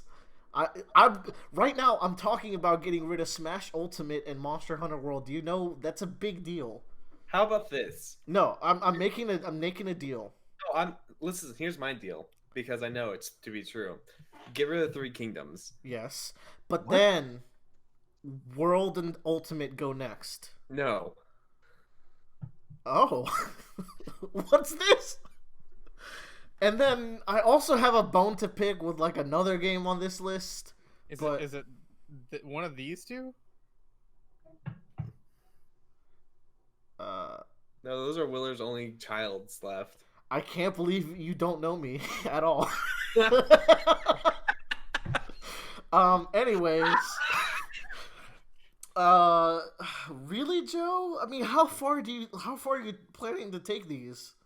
I think these are games that nobody else played. Oh, you know what? You should get rid of Outer Worlds. Outer Worlds is number 10. Oh, okay, I mean, yes, but I'm still saying we should get rid of the 2 ongoing games soon Okay. as well. Willer, I need you to think about this for a second. And think about actually good games. Yeah, Those games are actually good. but there are some actually good games that came out this year and should probably be topped in the Game of the Well, Year list of 2019. Our fault that games are good even though they existed before. It's not our fault. This Anyways, Outer Worlds is exactly what every Fallout fan ever wanted after Fallout New Vegas. If you love Fallout New Vegas, go play Outer Worlds. We already talked about it earlier on another podcast. It's everything I ever wanted in Fallout New Vegas, even though I didn't realize it at the time. But yeah, it's a great game. You should go play it. Yeah, I guess. Anyways, Bradley, what you got cooking? All right, boys. Kill Joe. No, I'm bringing down the guillotine on a game that I don't know. I just don't really feel like finishing it. Pokemon Sword and Shield. Really? Yeah. Yeah, all right. But you guys, Total War's 3 Kingdoms still here. All right, whatever. Outer World gets to be 9. Outer Worlds so bad took up 2 spots. There we go. Pokemon Sword and Shield. Uh, I think I would could give do- eulogies about this. I really like this game. I'm surprised that I do. I need to get to endgame, and I will play it with Willer. But I think what lured me actually liking this game was so much is hating so much of the recent Pokemon games. Like I hated Ultra Beasts. fucking hate Ultra Beasts. I hated come Mega on. Evolutions. I hated Z moves. I don't mind G-Max. Like, it's probably the least harmful of all of them. I think people were so hard on Dynamax and Gmax. I wasn't excited for them, but they're very not The too fact harmful. anyone can do it. I've been playing Battle Tower a lot to get ready for online, which I'm almost ready. And the fact that you get to control which Pokemon and when you Gmax or Dynamax it adds a layer that's actually pretty fun. It was marketed that only some Pokemon could do it, Only some Pokemon can Gmax. We've done this before. but and every Pokemon can Dynamax, Yeah. and that was very confusing. Okay, yeah, maybe they were a little confusing with the naming and the marketing there. Yeah, I didn't understand that at first. Um, My deal with Pokemon Sword and Shield is the game itself. I'm like, okay, it's a Pokemon game, but so like the gameplay, I'm like on it. The Pokemon themselves in this generation, these are the coolest fucking Pokemon. Like these are the coolest ones. I love all of them. I think this is where me and Bradley are very different. Where I love these ones. But Phalanx, man. I love these Pokemon too. This is a great gen. But the fact that it's just Pokemon is a big plus for me. I can never get tired of the base formula. They just have to spice it up in different ways. Which the gym challenge I thought was really cool. They do some really cool things with the 7th gym and the 8th gym. The Elite Four and the final batch of fights is really interesting. The plot was very simple, which meant I liked it. It was a nice balance of being in your face and not being too complex, but having some cool moments. did we have a post-purchase Pokemon talk? We have not. Yeah, we haven't talked about late game or anything like that. Mhm. I've been playing a lot of this game. I play a little bit every night because I send my Pokemon on their Poke jobs so that they can EV train while I'm at work. And then I pick them back up when I'm home, and I'm doing all these raids. And this is the easiest game to get perfect IV and EV Pokemon, and I'm just having a blast, man. Even with the post game, and I did a Nuzlocke run for the game, and I had a very fun time with that. So many deaths, it was glorious. I will say this, unfortunately, has probably been the easiest Pokemon game. I could see, yeah, because you don't get a choice. I didn't do Nuzlocke, which, taking it back to that would be fun. But I did have I have a third team now, even. I have 3 different Pokemon teams that I shuffle out so they're not over leveled for each battle. I feel like the Dex cut ended up kind of for the post game, it's actually kind of better because with less Pokemon, it feels like Gen 3 and 4 again, where there's a defined meta because it's more limited, which is a really weird thing to say. Which kind of got me into the post game and the online battling. There's actually a ranked system now. Just all these little things. Pokemon in the Wild is a great thing to take from Let's Go. And yeah, that surprisingly, with all the negativity going into this game and me being like, oh, it'll be just okay, it might end up as one of my favorites just because it's so... You just pick up and it plays and it feels good, and it's ugly here and there, but so's Fire Emblem, and that's a great game. In retrospect, thinking about it, it's like everybody lost Pokemon that they loved. Yeah, a lot of my favorites aren't here, But Charizard still exists for some reason. and that's why this game is only 9th best game, because Charizard still exists. And Blastoise had to die for this. He'll be resurrected. Joe, which of these babies are you killing? I know what game I want to take off, but y'all won't. But it let me ain't gonna happen. because Well, hold on. Let's No. talk. No, Bradley, you don't know Hurt. You don't know Hurt. here's the thing. I only Bradley have saw his stake in babies one of lost these at the very games. beginning. Only one of these games I really care about that much.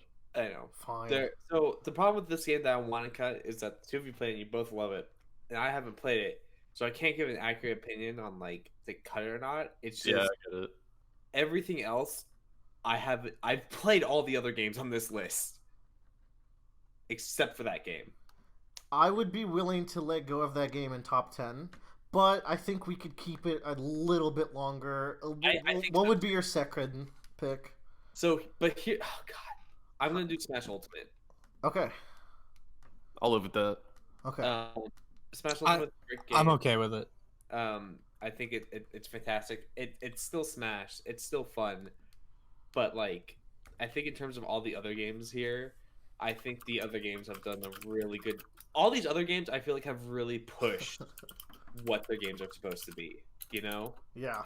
these remaining 7 games. You know what? That's a good way to put that, actually. Yeah, Smash is still Smash. And Smash is Well, that's kind of reductive because this is a lot of Smash. Like, they Yeah, it's a fucking lot. went in. It's done really good when it does, but I feel like everything else in this, all these top 7 games have really taken the formulas that they've had and expanded on them. So, Smash is probably the game, aside from, I guess, Monster Hunter recently, that's the game I play most, period. Yeah, And, it would be higher, but again, it didn't come out this year. It came out late last year, so and to be honest, next year when we do this again, Smash will probably end up in the top 10 again. it's a good ongoing game. And like this character pass number 2 is gonna have a lot of wild picks. I haven't played Smash in like months, and I still know like it's Smash. You know you'll come back. You just got Yeah, it's better than anything else that's below it by a like big margin. I feel. Actually, yeah, there's a big power gap from like 8 to the rest of this list, except even including Kingdom Hearts. Yeah. Tyler. I am the Grim Reaper. Ooh. Oh, I have played one game on this list of final 7. Yeah, I've only played one of these games on this list of 7. I think we should get rid of Sekiro game. Oh, Sekiro's so good. I had a lot of fun watching you guys play Sekiro. I'm really. No. Absolutely not. Okay, I'll go with Total War. Okay, I'm fine with that. Yeah? Yeah. I Joe, think that's because the Total War 2 remaster also came out this year. Joe, do you like Total War more than Sekiro or less? Willer can get rid of it next. Yeah, I can. All right, whatever. Total War. I don't think this deserves to be here, but that's just me. Okay, You are insane. So, Total War 3 Kingdoms is probably the best historical Total War game that's ever been made. And they really pushed the envelope. They made a great job of, I think, satisfying the fans that love that historical accuracy, but also the fans that really love the strong units of like Warhammer, which is me. The diplomacy is the best it's ever been. I feel like every like diplomatic like decision matters. The units are unique and diverse enough so you know what everything does. They do a great UX UI system of telling you of like what each unit counters based off an ancient Chinese system. But I think it's the best Total War historical game we've ever gotten so far. If they continue to use this as a baseline for their other historical games, they're just going to be fucking great. And I can't them it's worth saying. It's worth saying that this is the only game left that only one of us has played. So if it wasn't a mind meld, this could be even higher. Yeah, like, it's like if you like any strategy games at all, Total War 3 Kingdoms is the game to get. Yeah, and like even if you're not into that genre, like I'd recommend still go look up some gameplay because like Joe has shown us gameplay and like every like individual unit is like his own guy and you can like watch him fighting. It looks really cool. It's great. Like if I say so, Total War 3 Kingdom is the perfect jumping in point, I think, for a Total War game franchise because it does, like I said before, has a good system of like showing you what counters each thing. It gives you like I just think it does a really good job in like presenting the It's game. the kind of game where if Joe put a gun to my head and be like, "You have to play a 4X game," this is the one I'd pick. Probably. Like I couldn't recommend Warhammer 2 as a jumping in point because that one focuses so much on just the battles, whereas Three Kingdoms has a good enough diversity through its other layers that you get a great deal of like what a total war game should be in the future. And that's what this game is, which is why I really like this game. So yeah, I really highly recommend this game as a strategy game enthusiast person, dude. Joe, Yes. I'm thinking between Sekiro and Monster Hunter Iceborne. Okay, here's the thing. It's Sekiro you get rid of because Okay. Monster Hunter Iceborne should be in the top 5. Yeah, that's easy enough. People Again, are gonna hate the way we're doing this. are they? Yeah, probably. I don't know. I not mean, an why actual would they? tournament. This is like the. Y'all, this is how they do it at game journalism sites, so you shouldn't complain. I think this Probably. is fair because this is how, like, when it comes down to all of our opinions, we're gonna have to stab each other in the back here and there. Mhm. Yeah, I guess. I'm gonna do a eulogy for Sekiro because I think I'm the only other person that played it. Hey. Sekiro's a great fucking Dark Souls game. I think it's tightly unique, and the only reason why Jedi Fallen Order isn't higher is because literally the better version of it exists, and it's Sekiro, like head and shoulders twice above it. It's tight, it's fun, its lore is cool, its setting is cool, the enemies are cool. It's a great, cool game. I have other words to say about Sekiro. What is that? As you will recall, in our very first podcast, Sekiro was one of the topics we talked about. Was it in the first In the podcast? very first podcast we ever did. And it's also the first argument we ever had on the podcast, where I talked about the game being repetitive in its combat, and I feel like that opinion has only soured over time. It's got some amazing moments, like fighting Owl and fighting Ishin and fighting Guardian Ape, Madame Butterfly and Genichiro, like really cool bosses. But just on like a base standard, I feel like this is my least favorite Souls game. Maybe, like, I'm not a big fan of Dark Souls 1 either, but like there's a lot of interesting stuff going on there as well. I felt like the areas in this game and the enemies in this game weren't weird enough until like the very last area where they had the slimy goop boys. There's a couple ghosts here and there, but they're so rare. It feels like I like how this game plays more than Nioh, but Nioh went harder on the setting, and that always stuck with me with Sekiro. But at the same time, it's very unique. Its gameplay is kind of revolutionary as far as Souls games go with the parry system it does. If it had like another couple of weapon trees that you could go down, aside from just sword, so that way you can kind of mix it up a little bit, I think it would have benefited the game a lot because I feel like that base combat's really good. And on the flip side, I just love that there was just a sword I had to worry about training because it makes Fair enough. it assumes you have that sword, which means they can design every enemy around you having that sword. It's kind of like how in Castlevania Simon has the whip. Yeah. So design with you having the whip. Mm-hmm. It's that same kind of mode of thinking. So I think it makes some very creative enemies and makes you really think about, here's my only weapon, how do I use it to kill this thing? If they make Sekiro 2 and they want to keep it with just a sword, I feel like they should make the tools be refillable. I think that would be the big fix there. They need to expand more on the tools and make them something a little bit more dynamic in your fights, because I very rarely use the tools. I have to kill a cockroach, I see. Bradley, let's take a quick pause because we're in the top 5. Let me go. Indeed. Good job, Joe. We're at the top 5 with Death Stranding, Resident Evil 2, Devil May Cry 5, Katana Zero, and Monster Hunter World: Iceborne. And it is Bradley's pick. All right. I guess we each have one more kill. Correct. So I know my favorite game is gonna die after my turn. So I'm gonna drop my bomb. I'm gonna say the remake of Resident Evil 2. Yes, that's correct. Sounds good. You could talk about it. Good remake though. Oh my god. This No. remake is what every fucking remake should be. Like, holy shit. Good remake is putting it lightly. This game is such a polished piece of shit, but like a good one. Like, it's fantastic, dude. It like I bought it on a whim, I think, because I had some extra money when we were working that last job. And I was like, I'll play it. Fuck, it's so good. This game's so good. So, like, picture like a horror Metroidvania where you have to slowly unlock parts of the house with different little tools that you get, and it opens up more and more of this police station that you come to know intimately. And you're kind of conserving ammo because it's a survival horror game. And then this motherfucker called Mr. X shows up.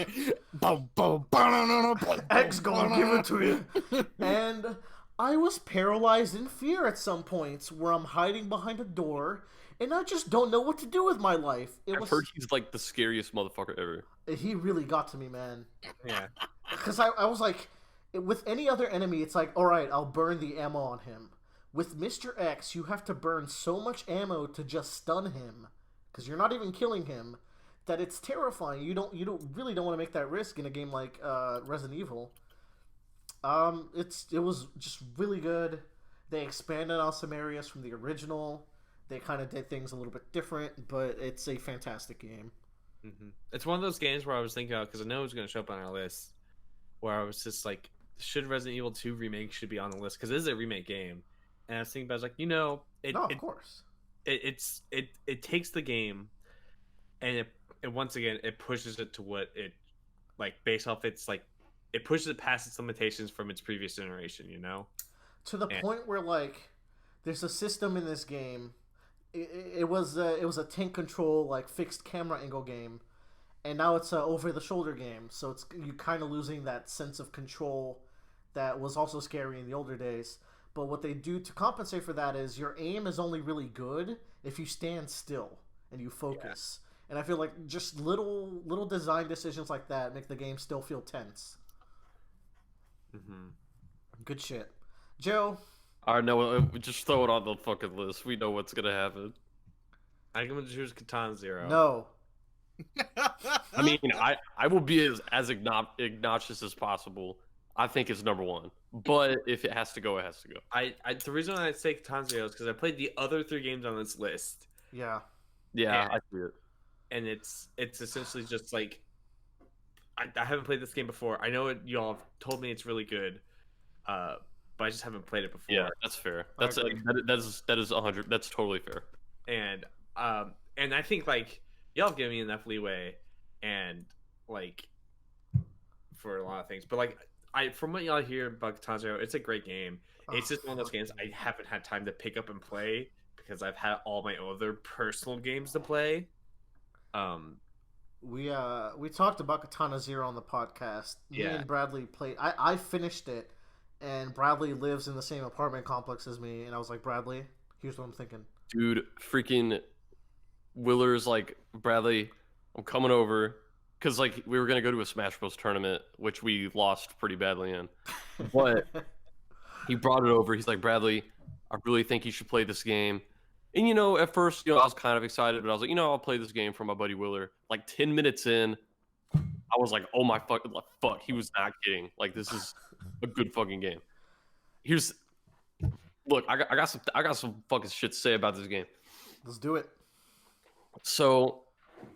Let's say I divide the trade of game development into 4 categories, all right? There's like... Fuck. Sorry. I've had a few. Look, we gotta do One Piece. I'm going to divide our fucking trade into 4 categories, all right? There's programming, there's art, there's sound, and there's design. And for me, like...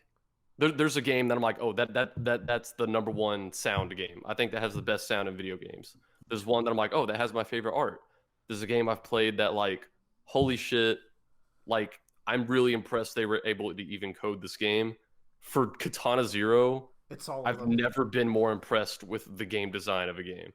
Holy fuck. Like, this dialogue system, never seen anything like it. It's so good. What's even cooler to me is, like, a big reason I like a lot of games I like Dark Souls, is that they will take game mechanics and bring them beyond game mechanics and work them into the lore. And like this game, there is nothing in this game that is not a part of the lore. Even the way you select your dialogue options, like, is part of the in context of the story. Yeah. And like fucking, like your character has a special ability in one thing that is always going to make a story like at least A tier for me, is if a character's power isn't just a cool power, if it's also an extension of their character. And like this power is just so fucking ripe for character development and the setting. And then like you go even further in the design category, these levels are laid out to make you to be really hard while at the same time making you feel like a badass. What's cool is that, like, I would slow down to reflect everything. Bradley would just parry everything in normal time, and he was just a badass about it. Like I was getting drunk and I was like, fuck it, I'm not even gonna use this anymore. And he did pretty good with that. I think there's a category that I value in game that I feel like all three of y'all value less, which is story. And I feel like this game has a fantastic story that's told It has the really my God. fast. It's great pacing. It's told really well. It really hits you in the gut near the end. It could have easily been a meme game like The Messenger or just all these indie games where they're like, it would be embarrassing if we told a bad story, so let's just resort to memes. But no, this game had something to say, and it was profound, and it was really good, and it was represented in its mechanics. It's like it's a really profound message. It is potentially different for each person, and like there was one moment, like there was this one twist that happened, and like Willer, you were there. Is it Dragon? I had to leave for a second. Which one And was then, it? like, it was fucking when I don't want to spoil anything. All right, yeah, you're right. But and like also as far as like like a lot of story heavy games can be pretty long, guys. The vast majority of my favorite games are like 6 hours or less. This is like a 5 or 6 hour game. Yeah. It's not that long, and you will have a lot of fun with it. Do it. Joe bought it while we were having this discussion. No way. Yeah, it's Damn, downloaded. Joe. I realized that this is a game y'all really, really liked. And I was like, I should actually probably give this a try. I'll say, I guess if you played all the other top 5. 9, 10, 9, 10, I Joe- 11, Joe's 12, played. Goddamn, Joe's in there. you played the top 14, Well, 13. I don't play fucking video games. He only didn't play Bloodstain. And like, Puyo that's- Puyo Champions. Yeah, you've played just about all these games. I've played Phoenix Wright 100 times, so that counts. Yeah. Oh yeah. All right. Tyler, reason with me here, buddy. Tyler. Who's getting bronze? All I know is that Willer wins regardless of what happens. Yeah, pretty much. That's Devil not May Cry true. 5. No, Tyler, hold on. Tyler, Monster. Tyler, do it, Tyler. No. Willer, here's the thing. You're telling me Devil May Cry 5 is better than Death Stranding, a game that is completely its own thing, and it's better than Monster Hunter World, a game in which you lost your save file and have adamantly tried to recover now. It's a game you bought me a PlayStation 4 to play with you for. That's true. You guys, you do not understand how much I love Devil May Cry 5. Yeah, but you don't see Destiny 2 up there. That's because that's an ongoing game after you backstab me, you little fucker. So I had to kill it. I had to slit the throat. Come on. Here's the thing about Monster Hunter World Iceborne. Willer, you win regardless. Shut up. Wouldn't it be more fun if I have to kill both of my dearest babies live on camera? You have to kill Monster Hunter World or Death Stranding, because I'm really interested. I mean, shit, if Monster Hunter World's getting this far, then I guess I gotta count it as a real 2019 game. That's my thing about this. Yeah. I put more stock on the games that came out in 2019, Iceborne came out in 2019. Iceborne has as much content as World does. Are you freaking kidding me? No. No, Like yeah, I that's just real. I just got to that, and you're telling me No, I have dude, to play the game all over again? Dude, Iceborne is so fucking good. It's incredible. Like Willer and I aren't memeing here. Like we're remember Willer when they announced Iceborne? You were like, they're going to add like 6 monsters to No, that. dude, they added like fucking 20. It's so good. Oh my god, Tyler, what if I sacrificed Death Stranding? Whoa. Whoa. In my eyes, Death Stranding is still higher. Alright, okay, let me do my eulogy. You told me some good things about Devil May Cry 5. It's number 3. Yeah. I bought Devil May Cry off of your recommendation. And I'm with you in that it's one of the best games that came out this year. Devil May Cry 5. Devil May Cry. Devil May Cry. This game... So, when they were making this game, it was after the series was kind of dead, after DMC the reboot. And I was never a big Devil May Cry fan. In fact, I played them all except for 2 because you shouldn't play 2 in the lead up to 5. Those were good games, and I really like 3 and 4. Those are fantastic fucking games. Even I'm a person who's completely removed from nostalgia. If a game is good today, it's good, and if it's not good today, it's not that good. That's why Ocarina of Time is just okay. Shots fired. Anyways, Devil May Cry 5, though, was a game made to exceed expectations, and they 100% did that. That game is so deep and so complex with its combat system, and so stylish and beautiful, and it's such a good wrap-up to some of the character stories, and I struggle every day debating on whether this is my game of the year, because I will wake up some days and it will be, and I'll wake up some days and it won't be. It's a fantastic game. I talked about it a lot, how diverse the 3 characters are. We did a podcast talk on it. If for some reason it's one of our most popular podcast talks. Yeah. Go figure. I'm really sad to see it go, even though it's top 3. So I'm really like, sad to see it go. Dies in the fucking semifinals. all right. I played Devil May Cry 5. I only played it once through. I don't know if Willard played it more. I played once a through. shit ton, and I'm very sad I lost that save file as well, sir. Oh damn! I'm so sorry. Yeah. I only played it once, but it was enough of a lasting impact for me. I think I paid $40 for it. Like it was on sale, Mm-hmm. and I was just like, "This game's great." Like it feels. It's one of those games where like it feels like a thing of its old time, where like a game was only supposed to have this much content in it, like in terms of its level. Like it's just a short game. Yeah. It's not that long. It's a short game. It expects you to replay it and stuff like that. Yeah, and like I played the whole game. I was just like, that game was short, but like I don't regret like paying. I would like paying $60 for it. I would have been fine paying $60 for it. Like It's definitely worth the experience, even once. yeah, it just I was like, this was like great kind of. It might be a game I come back to like, oh, I'm gonna play Devil May Cry just all the way through again. Just maybe on a hard difficulty or something. I'm gonna have to. I unlocked the hardest difficulties, which was really hard to do. Yeah, it's fun. I honestly think it's it's probably my favorite, like kind of those beat 'em up, or I guess beat 'em up games. It's a character action game.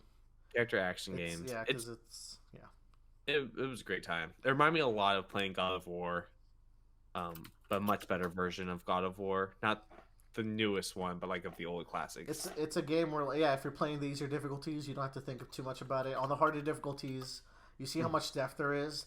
The Virgil fight, mission 19 and 20, is out of this world, incredibly depth.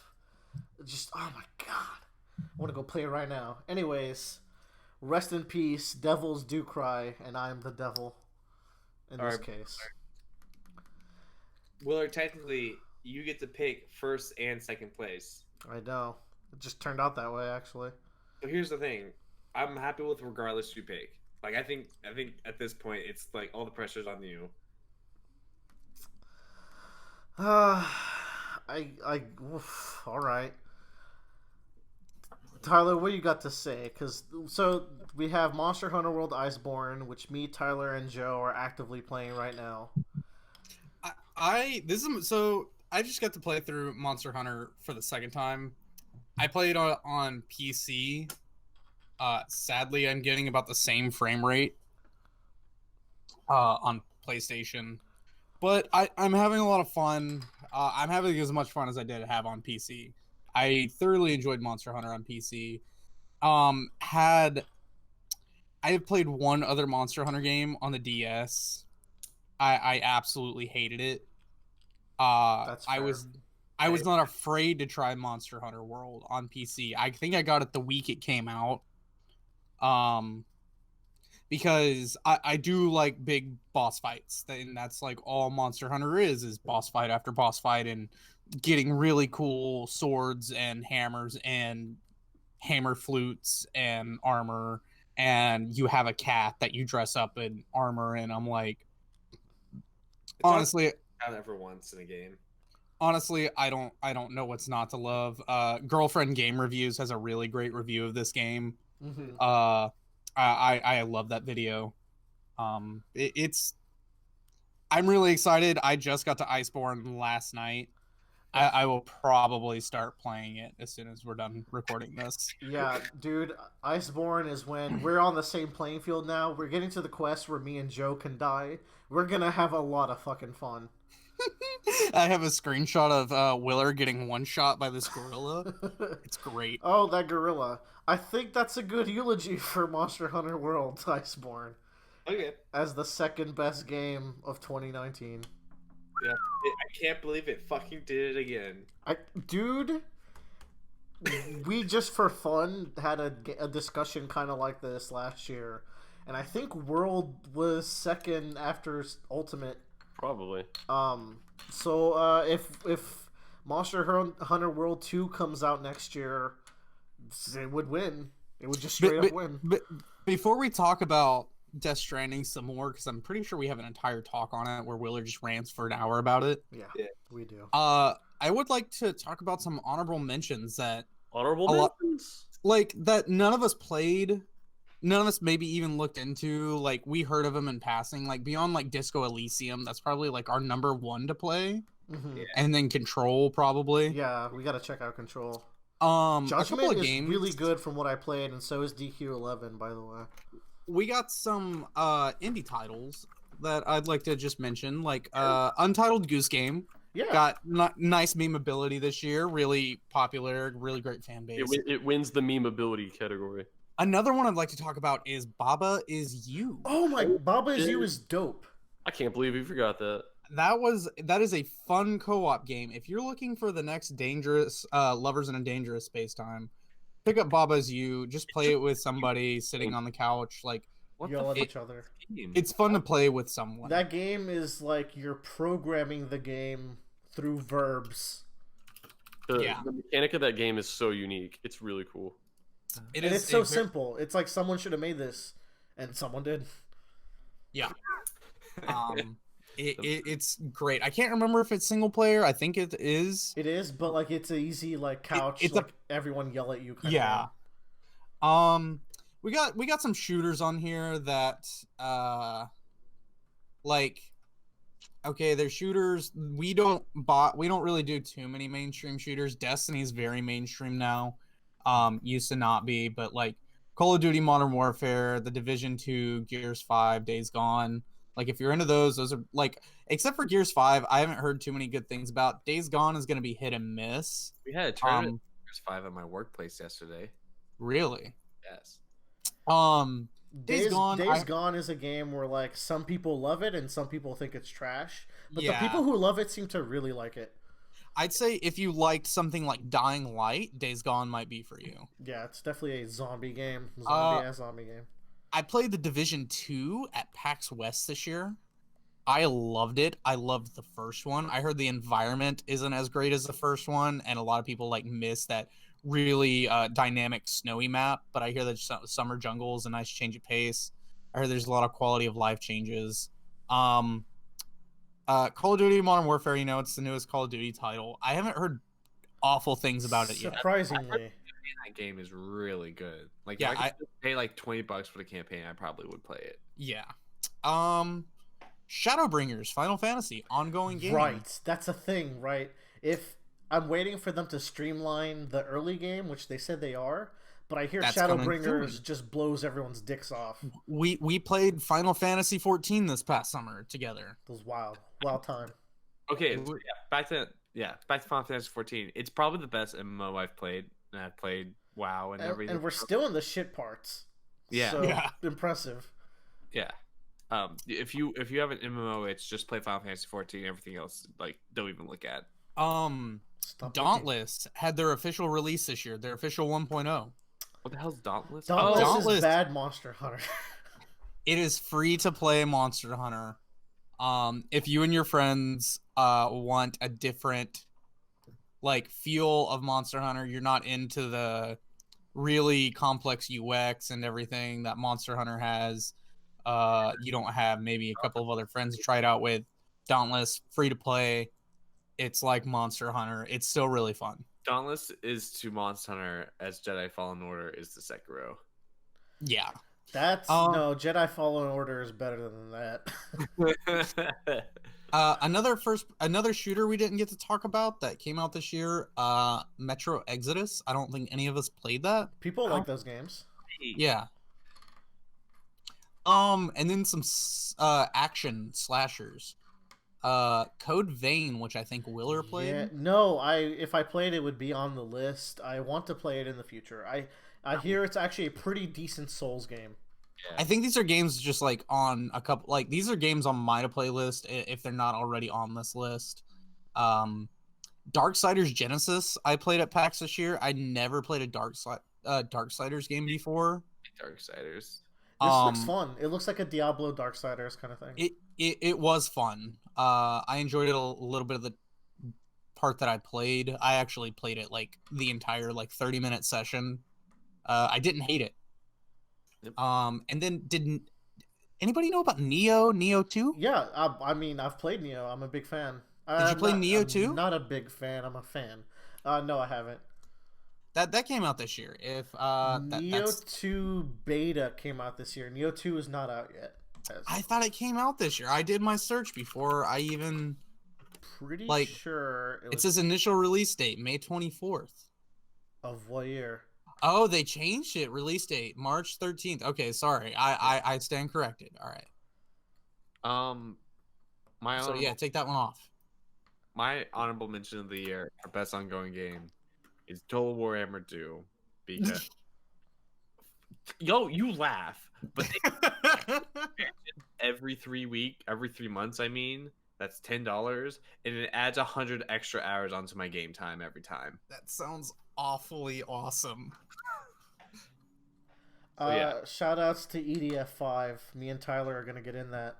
I'm sure yes. one day we'll be drunk enough to dive in together. Shout outs to the actual game of the year, as far as Bradley's concerned. Space Station 13. Everyone, round of applause. Game last 15 years. Game of the year every year. Probably my favorite game. And I don't know, second place is probably a fight between like Undertale and Katana Zero. Whoa, I think Katana Zero got up there. I think this is the first year I played Space Station with you, Brad. Yeah, That would be correct. We all played this year. Whoa! Sorry. Yeah, you better be. I am a big Space Station fan. I enjoy it every time I play it. I definitely have to have some drinks in me though. Like This I've posted. played this game a stupid amount on one server alone. Because I play on a bunch of servers. On one server alone, I have over 350 hours. I don't know, and I play on several, so I don't know. It's the kind of thing where we're gonna go to a social function a day late this weekend because Bradley's Special Boy server is on. Yeah, like, go, like Friday night, or I could go Saturday morning, and I was like, well, I know what I want to do Friday night. Let me wrap up this talk by talking about the game of the year, Death Stranding. Actually, I'm not going to talk about it too much. I've talked about it on the podcast, and I am planning to do a video essay if I'm not a lazy bitch. So I'll try to keep it short. Death Stranding is a work of art. I think it's one of the best cases for video games as art, alongside Metal Gear Solid 2 and Mother 3. And Katana Zero is up there now as well. And it's just a fantastic game. Gameplay is phenomenal. The story is wacky and fun. It's not Kojima's best script, but there's so much good stuff in there if you're used to his writing, I guess. That being said, if you tell me you hate this game, I'd be like, yeah, all right. It is such a different game. It is unlike anything. It's not just an action game. It's not just using Soul style mechanics. It's doing something innovative with its multiplayer that's tying in with the themes, tying with the story. And subscribe to this channel if you maybe want to hear more. Wink.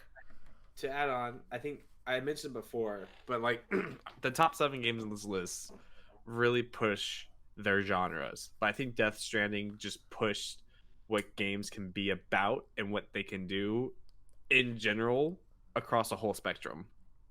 There's so many great and cool ideas in a game that's not for everyone that I think any kind of game designer, any kind of gamer can look at it and be like, oh, I can understand why that's a cool and unique idea. With so many games just made for everyone, it's refreshing to have a game with such a clear vision where it's like, Yeah. I don't really care if certain people don't like this. Mhm. That being said, I'm gonna wake up tomorrow and say, hey, Devil May Cry 5 is my favorite game of the year. And then I'll wake up the day after that and be like, man, Death Stranding though. And that's just gonna be my life until 2020. And then Willard's gonna get drunk with me playing Monster Hunter on Friday and be like, man, this game's fucking the best. Yeah, I will. Maybe sooner than you think. That's our game of the year deliberations. Let us know which games y'all like in the Mhm. comments below. Yep. I kind of want to start. Congratulations. What? I was gonna say I kind of want to start sharing some of our midcast chat links. So Some. I could put them in the video descriptions if you want. Like the X gonna give it to you mod. That's pretty good. That's relevant. This Yeah. game Joe posted, Fae Tactics, looks gorgeous. Yeah. But yeah, I'm gonna stop this recording now.